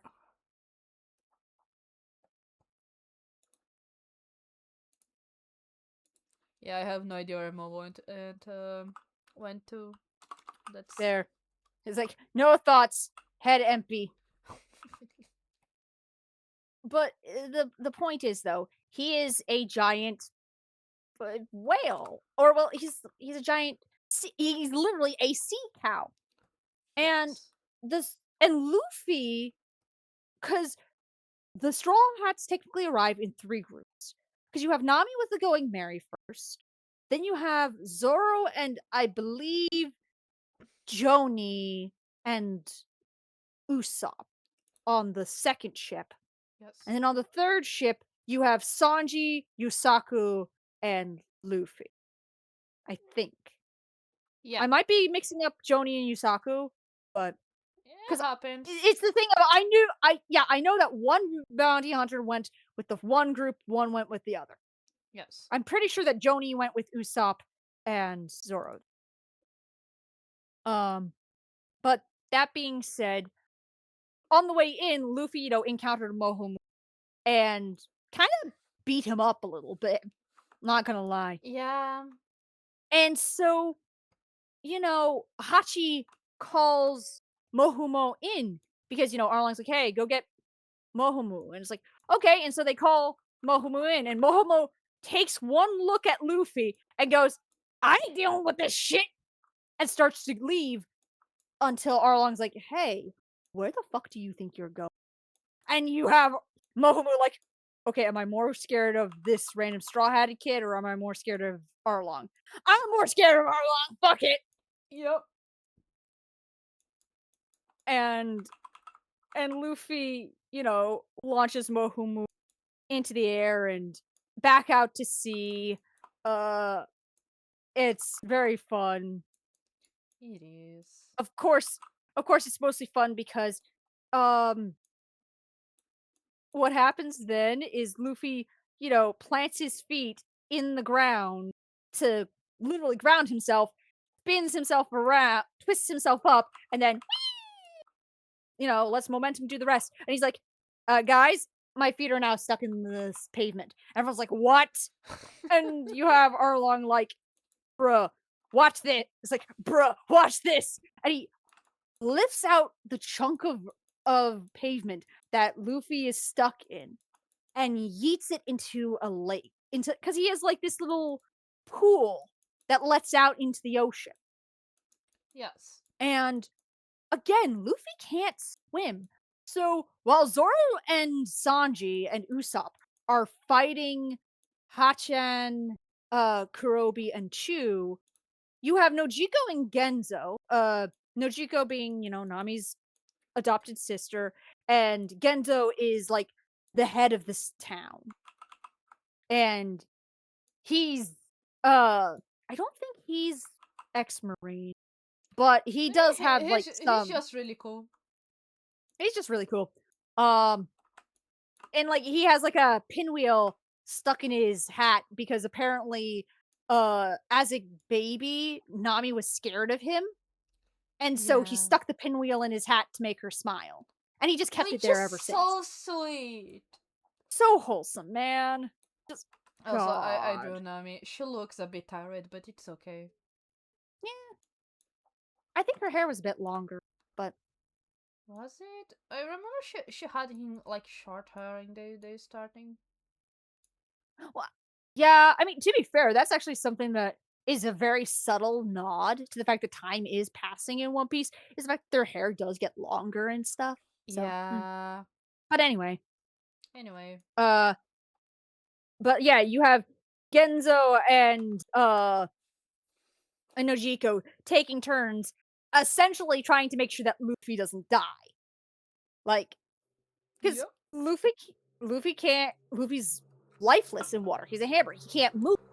However, his body is still rubber, so they could stretch his head up to the surface so he can breathe. And Yep. like that's part of Sanji's fight with Kurobi is Sanji's trying to get down to the bottom to kick apart the concrete slab that has Luffy's feet stuck in it so that they can get him to the surface and get all the water out of him. Yeah. Here's a portrait of Luffy with a very Yeah. long neck. Yeah. um I think I read a fairy tale about a boy with a very long. No, no, no, it was very long legs. That was what he had. Mhm. Anyway, uh, the details. Yeah. That would be a tangent. Um, I also want to point out, by the way, Sanji breaking the concrete slab. It's like, oh, that's fine. He did it with bare feet. Yeah. I feel like that's very important to note. Is that scene he had bare feet? Like, because I'm pretty sure like someone did something that like either he no, because he actually took his shoes off because Sanji dresses up in suits and like nice dress shoes and stuff. So it's like, okay, I'm not getting my nice dress shoes wet. And, like, bro, huh? I mean, like we learn later on part of why he's so sturdy, but Yeah. spoilers. Shh. Exactly. Exactly. Um, but uh, but it's very interesting because Luffy and Arlong's fight eventually takes them inside the building of Arlong Park itself. And they end up coming up through the floor. I can't remember if they come up through the floor or come in through one of the walls. But either way, they end up in this room and Luffy's looking around and it's like there's all these maps and stuff. And you have Arlong like, "Oh yeah, this is Nami's cartography room. Anytime she's around, I have her draw maps for me of the places she's been." And Luffy examines this pen that Nami left in the room, and there's visible blood stains on this pen.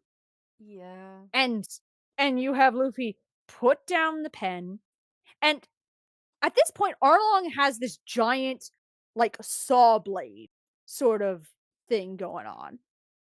Like, the blade itself is here's the handle of it. Yeah. Here's the thing, and it goes like this, sort of, kind of. Like, imagine it was more even. But Yes. and Luffy's head is about here. Oh. He grabs onto this and then just shatters it with his bare hand because he's pissed. And he goes, "Yeah, no, this ain't gonna fly." And he starts rather than attacking Arlong directly, he starts destroying the room. Yeah. He kicks Nami's desk out through the wall. He puts his fist through a pile of maps. So there are maps flying down, and everyone else down and below is like, "What the hell's going on?" And Nami just starts crying because she's like, she recognizes it. She has all these flashbacks of like all these times that Arlong's essentially threatened her over this stuff. Like, it's horrific. Yeah. And finally, Luffy, puts his foot up through the ceiling and then brings it down on Arlong, and Arlong is like the whole building collapses down on Arlong and Luffy, and Luffy gets up and it's like, "Hey Nami, you're my Nakama, right?" And Nami's like, "Yeah, yeah, I am." And it's just man.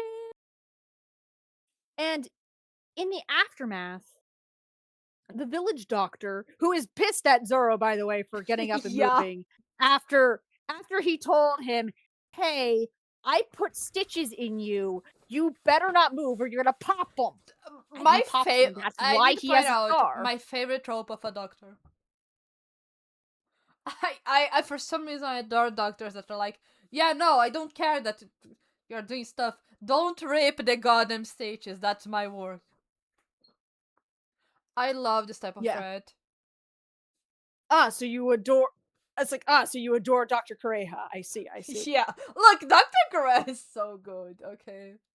Anyway, but we're getting ahead of ourselves. Yeah, yeah. But the village doctor, examines Nami's shoulder and it's like, okay, your arm is gonna be fine, but there's scarring. It's gonna scar here now. And Nami's like, well, that's okay. I have an idea for something to cover it up. And she gets a new tattoo, which is a mixture. Are you gonna draw it? I'm gonna try. It's something like this, I think. What direction is the actually? Well, it's a bit of a slant like this, and it's Oh yeah. like this, and then another one like this, almost. Like it's yeah, no, like what you're drawing is pretty close. Yeah. And but part of it is a tangerine because it's supposed to be a mixture of a pinwheel and a tangerine Yeah, as a for nod to context, both. Nami was raised on a oh, it's farm, tangerine farm. Could we call it Uh, that? sort of. Uh, it's their, it's her mother, Belmere, had a giant tangerine grow, Yeah, and so, and it's actually very nice because when the Straw Hats set out from Kokoyashi, they take a trio of orange trees with them. So Nami has a little bit of home, which yeah. It's so cool. you ever think about the fact that the Straw Hats technically have a little bit of the East Blue with them in the form of those trees and the dirt that they're planted in? They do. It's so sweet. Yeah. Uh I would also like to point out, so initially you have the Straw Hats sailing off on the Going Merry, but Nami's not with them at first. And, Sanji's basically like, yo, if Nami's not here, then half of my reason for joining this crew is lost. And Yeah. Zoro's like, really? God. Like, Zoro is not amused, Sorrow is not but amused, indeed. not in the slightest. But, but you have, Nami, is running through the crew or running through the crowd, and the crowd's like, trying to be like, Nami, like, trying to like give her hugs and actually like say goodbye to her properly. And she, jumps onto the ship and then without looking away from like not looking back at anyone, she pulls her shirt away from her body and everybody's wallets come tumbling out of her shirt. Yeah. And they're like, Nami, you bitch! Like very affectionately, but they're like, Nami, you bitch. And she's like, see you guys. And they're like, I love Nami. And a bit I like at the end there though is Nojiko's like standing next to Genzo and she's like, "Hey, Genzo, where's your pinwheel?" And he's like, "What? Oh, oh, I don't need it anymore, so I put it aside." and then we get a shot of where he put it, and it's on Belmary's grave next to an Yeah, orange it's that Nami left so there. yeah. Oh, we just I'm every time I think of Arlong Park, I just go. Arlong Park is such. I am saying that every time, but it's hard to find an arc on One Piece that's just straight up Yeah, bad. like I was gonna say, like every arc in like all the arcs have their good points, but Yeah. like Arlong Park's good points is the emphasis. First of all, the emphasis on found family and family does not have to be blood. That's actually an ongoing theme Yeah, no, in like One Piece. so That's just many of the characters are just are just not related by blood with their families. And mm, to me that's such a neat point because I'm not gonna say it's something hard in like to see in media, but you normally see more nuclear families, honestly. yeah. You usually see more nuclear family dynamic sort of things going on. Yeah, we have This like is true. Luffy, for the sake of spoilers, I'm not gonna elaborate on his family, but he has both like blood family and family that they adopted themselves. Um, Zoro does not really has any family mentioned, with the exception of No, Pain. Zoro is an orphan who got Yeah, taken in by his sensei, last I remember. Not Nami again, her mother was an Marine ex-marine that adopted who her and her sister. And to be yeah, honest, one thing that I find pretty neat is the fact that Nojiko and Nami are also not related by blood. no. You know, Like that's actually one of the first things Bellemere asks Nojiko, seeing her with a baby Nami in her arms. Is she your sister? No. It's like, no. And yeah, then they both look at Nami, and Nami's just giggling. It's like, even in a war zone, this she's laughing. You know what? Here, I'm gonna get you two to safety. Like, it's implied she retires, goes, hey guys, I'm leaving. See ya. And then yep. proceeds to go off and And raise two beautiful, amazing women. yeah, and Like, there's goddamn. Sanji who got adopted by Zeph. Yeah. Uh, Um, Usopp Usopp is the Usopp one that had we his actually have a mention of blood family, but Usopp is basically well, alone with well, his group of technically we friends. see yeah, like Luffy does have his own family unit, but the only one of his family who's blood that he had Is regular interaction with oh was his yeah, we grandfather. completely forgot to mention Garp. But well, I mean, to be fair, we don't really see Oh much of yeah, Garp he's until only in between. No, he they get encounter with Garp a bit before the Baratie, well, right? no, Kobe and Helmeppo do, not the No, Straw Hat. but they do see like No, I clearly remember the scene of like Luffy. Oh yeah, that's my grandpa, and they like he shots at him and you're they get away. you're I think you're talking about live action. I think perhaps yeah. Look, that's the Cause thing. I in have read the manga. I have read the early manga. I have yeah, watched the anime. I have cause watched the live cause in action. cause in both the original manga and the anime, they don't we are not officially introduced to Garp until Water 7. Huh? I did not realize it. Though. Okay. Or we're told his name is Garp. He's Vice Admiral Garp. We are not told his full name until Water 7. Oh, okay, And okay. even then, before then, most of what we know is okay, he saw Helmeppo and Kobe and went, haha, these kids are cute. They're my it's like these are my apprentices now. And you have them like, what? He's like, you're Yeah. my apprentices now. Bruh. Yeah. Anyway, that was I think the Arlong Park arc. Yeah. Pretty much, yeah. Peter, I'm gonna be very for real with you. I had a long day. I am very tired. I am kinda losing my energy for the app. Spoilers, I have seen One Piece. This string is for you. I think instead of doing the entire S Blue, we can talk like later in the M's and try like scheduling again if you're down. And we could Yeah. like go for the tier list now,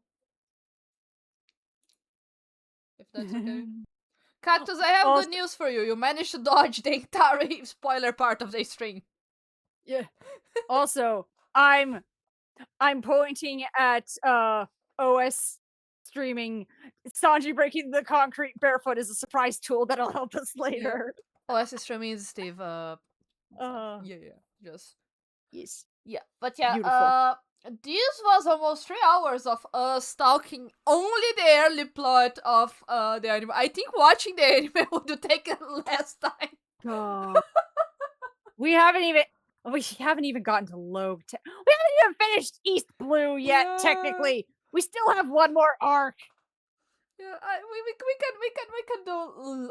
To be honest, like gouging from what we managed to cover this. I think next stream we would like do Logtown, the that one, Laboon, Yeah, Reverse Mountain. Assassin Island, Little Garden, I and was stretching. I think the room. uh, I was gonna say because it's yeah, we could do Logue Town and then Reverse Mountain, Whiskey Peak, Yeah, Little Garden, and yeah, maybe Drew yeah. as well. Peter, I feel like I feel like you'll be you will come back here. Yeah, no, I'm down. Yeah, no. For context, guys, Peter is not a streamer. Peter is just a really good friend of mine, and we often have just like cows where, like, I sit and I do something pretty, and Peter just full yap. Like I did have my yap sessions, but I don't know. Like a lot of the stream was just me sitting here listening and nodding to Peter and just like drawing. But honestly, I vibe. I like it. One Piece has over 1K episodes. Yeah, I know. The intention that we had here, Loki with Togu could do it in one string. We're Well, truly no. wrong. It's the thing of we thought we could at least get up to the time skip, Yeah, we but wanted to get time but skip. it's the thing of if we go bare absolute bare bone, then we could have. But both of us are just too both of us are too autistic for this. We're like, no, no, no, no, No, no, we get in no, no, no, no. tangents. And I'm not gonna lie, I had a long day today. I went out with my brother and I spent the entire afternoon studying for a test. Uh, Yeah, that's fair. but And it is almost 11 for it's me, which almost means it's midnight. probably Let's midnight. Yeah. do what tier list are we gonna do? Let me see a Well, fun one. that's the thing. I realized belatedly the tier lists do include things that happen past what we were just talking. Yeah. Okay, so that may be a problem. I I I think we could do the Straw Hat ones. And like we can explain the Straw Hats that are not here. Peter, for this Yeah, one, the straw hat tier list one is. yeah, for I'm this down one for that. you need to watch the stream because if I share stuff in I was Discord when I'm well, I mean, streaming, part of the problem is that I have noticed that for me the stream is delayed. So like what will happen for me in like you and me, this is happening real time, but then I go to look at the stream and it happens like a few seconds off or whatever. So I'm not in actual real yeah, time, if that I was makes going to sense. say you are going to get a bit of delay, but as we're discussing it, it's okay. It's just that my computer is a really good computer, but he hates Discord and streaming specifically when they are together. No, Nocturner, you're gonna unfortunately have to be a little more specific. What do you mean? Wait, is the time stick the one with Ace? Because it's like The What part of the story are rating characters? This is a pre-made tier list, so we're just going to rate all the characters, including characters that are kind of yeah, pause time skip. So bear with us. This is just a silly way to end the string. And yeah, Ace entire main plot with Ace happens all before the time skip. The end yeah, of the Ace arc is when the time skip occurs. Yes, that's the part before time skip, so we'll get until that arc. yeah, But yeah, that's the plan. Before we start the time skip, if you like this the big app, I will be uploading the VOD to my YouTube channel, my VOD channel, and when me and Peter manage to schedule the next stream, if I remember, I will put it on advance on my Discord. If it's for some reason you don't follow me, please do. I am very fun. I know today was the Peter show, but I swear I am funny. If you would like to know more about like next stream and stuff, exclamation Discord. But yeah, let's do the tier list. Yeah. Do we want to just stick with the crew that we have so far? I think so. The current Okay. crew is Luffy, Zoro, Sanji, Usopp, Nami, and that's it. It's the 5. It's just the East Blue 5. Okay, so before the climate attacked, I think Nami's at B. Yeah, no, we should rate them as like just as Well, blue. because here's the thing. What are we rating them based on? Is it going to be a strength-based thing, or are we basing them on personality and like how much we vibe with them, sort of thing, or what? What are we working with? That's a good question. I have no idea.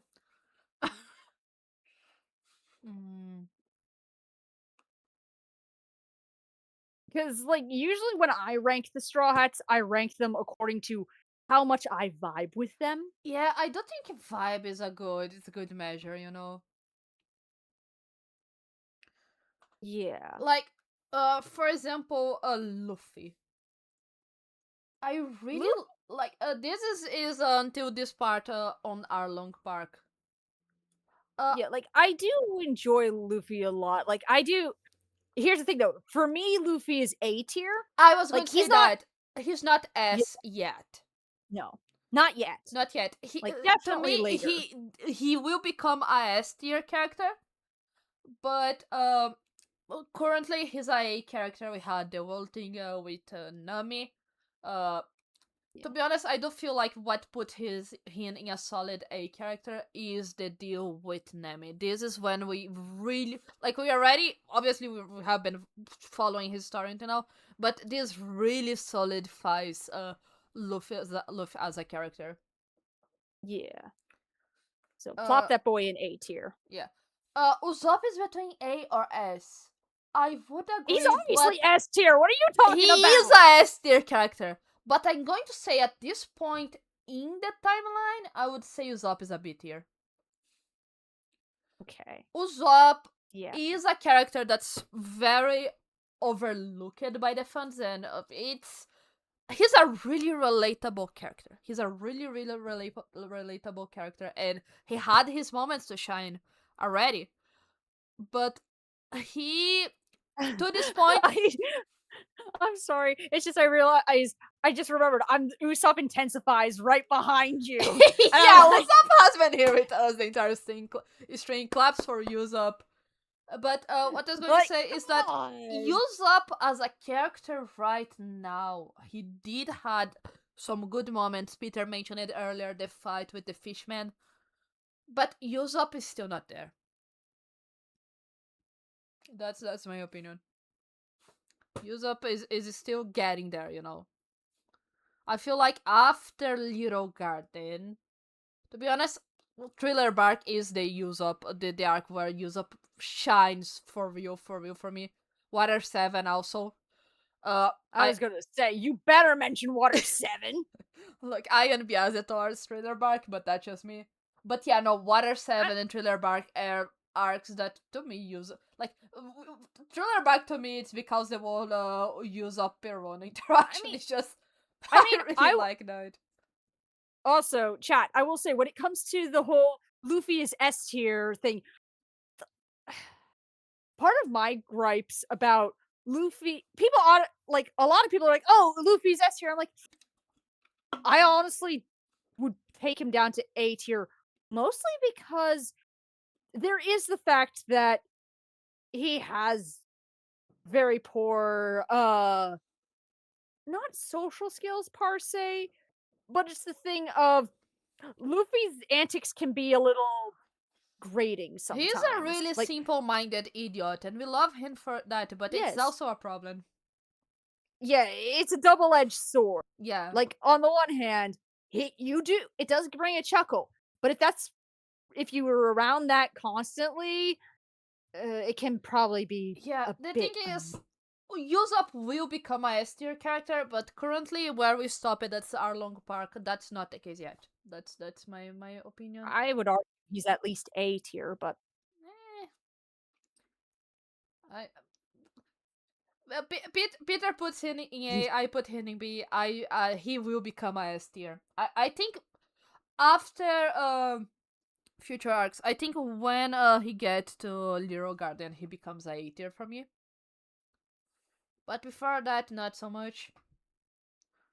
The Zoro fans are gonna send a hitman to my house for this, but he honestly between a or eh, B. No, I agree. The thing is, yeah, I would argue that none of the Straw Hats at this point is a S tier character. Sensei, hi, thank you for the English check-in. yes. Like most of my gripes when it comes to Zoro as a character is a little too Also, stoic, thank you for the and follow. and him being honor bound can be a little annoying sometimes. Mm. Like, listen, I'm not saying that Zoro is one of my biggest gripes about Water 7, but he's one of my biggest gripes about Water 7. Yeah. Frank, we're not ranking any of We're not the ranking the gnome whole as crew yet. blues. Yeah, because We're just doing the East Blue, yeah, guys. yeah, we explained it up to Arlong Park. Because the only theme of the string for those who got here more later late is that me and Peter are really huge One Piece fans, and we're explaining the One Piece plot with only our memory and a shared canvas. Yeah. We drew a lot today. It was fun. Yeah. It's a silly way of explaining, Yeah. you know. But we only got to Arlong Park in 3 hours of stream, so but yeah, next one on Nami. Nami, I would place Nami in B tier, Mm. but that's mostly her money grubbing habits. Like, I understand it is a trauma response because, again, pointing at Arlong Park. But at the same time, I'm like, honey, honey, if you have all this money, why not spend it? Like, I understand also being a little miserly, but also, please, my crops. I'm going to say I agree with Nami bit here, but not for the same reason.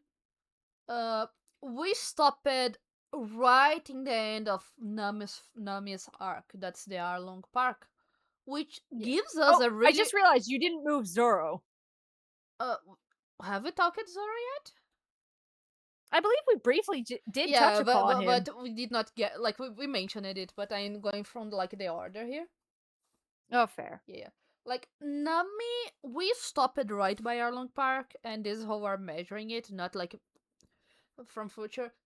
We Mm. Nami is a really cool character, and we already saw her shine, and she getting with the Straw Hats and finally trusting Luffy to save her, save her village. And we're currently on a spot where Nami is finally becoming herself. She still has a lot. We have not yet watched her without the Arlong hammer on her shoulders. That's true. She blooms a lot as a character after this arc. This is the arc that permits her to bloom as a character when she truly becomes free. But not yet. She's currently B tier. She's easily will become a A tier character when they get to the low key when they get to Laboon. Just the fact that she can navigate the lines like that, like like Hmm. the fact that she can navigate the way she can instantly put her in like a A tier just for like the raw talent she has with this type of stuff. But currently she is in a B tier, almost A tier space to me. The next Very one fair. is Zoro. We're talking about Zoro, right? A little bit. Yeah, I do feel like Zoro is in the same spot with Nami. Like of what I just Yeah. say. Of Zoro, we like obviously we passed Arlong Park, but just before Arlong Park, the fight with Mihawk happened, Mhm. and I adore Zoro. Zoro is a really Yeah, good character. Uh, yeah. I know I That's mentioned it. when Zoro got his reality check in Yeah, that moment. but Zoro obviously fighted. He was badass. Zoro, Mm, but he's in the same spot as Nami. That obviously he already had his goal, but he now the goal is now visible for the viewer, for Zoro also, but for the viewer also sees the goal now. It's more tangible, and he just mm, started walking on it. Zoro is a character that he really like starts to grow on me during Water 7, cause we see more of Zoro as like the second in command. But to me, mhm. Thriller Bark is the arc that really sells Zoro to me. Mm, So he still has a long way before I consider him an yeah, actual like A-tier character. yeah. Uh, Like, I mean, my own Zoro being A tier moment is earlier because I do Arabasta. mm, yeah, Because, Yarto, there is that. yeah, but that's because it's the thing of like Arabasta brings him from B tier, high B tier, leaning into A tier, and then Thriller Bark is what physically brings him into A tier. Yeah, I I see it. I see it.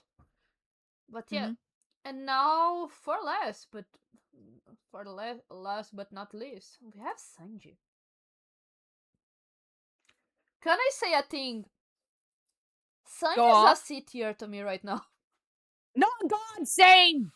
I'm so glad you said it. I was like, honestly, personally, Sanji tends to be CB tier overall because the fact that he acts the way he does around women Yeah, and the fact that he will not hurt a woman even if it means she will hurt him instead. That is such a detriment not only to him but to his yeah. crew. Like, Sanji, oh my god. Sanji is we had these discussions before. Sanji is a character that really conflicts me because I really fucking like Sanji. I like Sanji. I really like his whole take of like no one will go hungry, under when like under me. Uh, he respects food. He obviously has the whole thing of like respecting woman and stuff, and I do feel like Yeah. the whole respecting woman's take can be done right, but Sanji's overboard. Sanji's overboard. He a lot of times is borderline and the borderline misogynistic part. There's the whole deal with him on the time skip that I really don't want to touch right now. We're not touching that with a 10-foot pole right Yeah, now. but Sanji is a character that I feel like he what part hey Matrix, what part have you gotten to? We went up to Arlong Park and we're going to keep going in another string. Oh Yeah. wait, today we resumed until Arlong Park. Yeah. But I personally end up to Dressrosa in the anime. Yeah, and I also personally was actively reading the manga up until Dressrosa, but then in roughly the middle of Dressrosa, my attention kind of dropped, but I have still been keeping finger on the pulse of One Piece, so I'm still tangentially aware of recent happening in One Piece from Yeah, Dressrosa on. I am kind of same deal of Peter. Like I am aware of what's going on further away, but like as my consumption, I am still in Dressrosa and slowly watching. Uh, s- you guys got a rich one. I am working on that. Okay. God. I know a lot of know I know a lot of the major points of Wano, but also at the same time, I'm like, nah, the details elude me. I Yeah. know most of the broad strokes though, I and I'm just know sitting here some like, stuff here and there. Yeah, but just to finish my rant on Sanji, Sanji is a really good character who has really good morals on what matters, to be honest, as a cook to me. I really like his yeah, personality, honestly. I and Peter can attest by that. I am a really blunt person. yeah, I don't skip around the bush, and I really like when I see other blunt characters. Sanji's a really blunt yeah, character when like yeah. it comes when he's not flattering a woman. Honestly, Yeah, no, and that's always the main issue for me is Sanji's a great guy unless a woman is involved, and then he's annoying, and I'm like, sir, why are you like this? I am in Dressrosa, yeah, in the middle of the collision. Uh, but yeah, Sanji is a character that constantly goes 3 steps to the front, 1 step to the back. Yeah, 3 steps forward, 1 step back. Yeah, Yeah, it's just so so annoying. and currently we have not spent nearly enough time for him to even reach B tier. God. It's just I'm just sitting you know the whole thing of uh this is fine sort of thing? That's me. Or the SpongeBob sitting in the in the diner staring down at his hands while there's a cup of coffee next to him. Yeah, Like that's my but yeah, mood. as I said, we're not judging the other characters because on our we did not get there today. As I said, I'm gonna talk with Peter. We're going to decide another date. People that came from Peter's server, Peter will probably talk there when we decide a date. People that come from my general stuff, my server, I will put on the Discord when we decide a date. As this Yeah. is one of my hard plus 18 streams because for those who don't know, I am PG. I try to be PG. I'm not like straight PG, but Peter went in my DMs like, hey, okay, so make this stream plus 18, please. Like, okay, Yeah, cuz it's a combination of I can't talk One Piece without cuss words coming out of my mouth. Because One Piece does curses plenty too. But yeah, also there is the thing of there is a lot of sensitive subject matter that is addressed in One Piece. And so having an 18 plus stream allows us to talk about that sort of thing. yeah. And as I was saying, as this is one of my hard plus 18 streams, I just want to real quick point the One Piece pennies. That's what happened with this tier list. Yeah. God. But yeah, I think that's it for today. It's currently midnight 19. I have yet to eat dinner. Uh, I Yeah, it's 11:19 yeah, here. it's I late. should. We can try scheduling for more earlier. Honestly, the next stream. But we'll talk that later. Guys, thank you so much for watching. Peter, thank you so much for coming here and accepting my stupid idea. This was fun. Yeah. Reminder, if you don't Yeah. follow me, I do varied gaming. I don't do a lot of like, I do yap a lot about what I'm watching and stuff during my streams, but I'm more a gaming streamer. This is a bit different from what I normally do, but if you like the vibes are always here. That does not change. Yeah, Yeah. take care. And I'm Thank you. always just down to allow people allowing me to info dump about my interests. I'm like, yeah, this is great. Peter, I I'm allowed always you down to for this. info dump and I gave you an audience. Yeah, you essentially made it into I'm going to draw about whatever Peter is talking about. And of course there were little bits of me adding in my own art here and there, but for the most part, yeah, no, it's mostly you. Yeah, I'm gonna raid one of my friends. Moody's is a friend of mine. He's playing Mecha Chameleon. They actually invited me after I had scheduled the stream, so I had to say no. Oh no. It's okay. There's always another time. Where's how do I write Moody's? Oh, found the guy. Yeah, he's the banana man. He's really funny. He swears a lot. Uh, but yeah, gonna send you out to Moody's. friend of the channel. We vibe with Moody's here. Guys, thank you so much. Any final words, Peter? I still think that Usopp should be A tier at the very least. Okay, In the like future, he's getting there. I think he's there already after kicking Chu's ass. I think he deserves it. Well, bye, guys. Bye.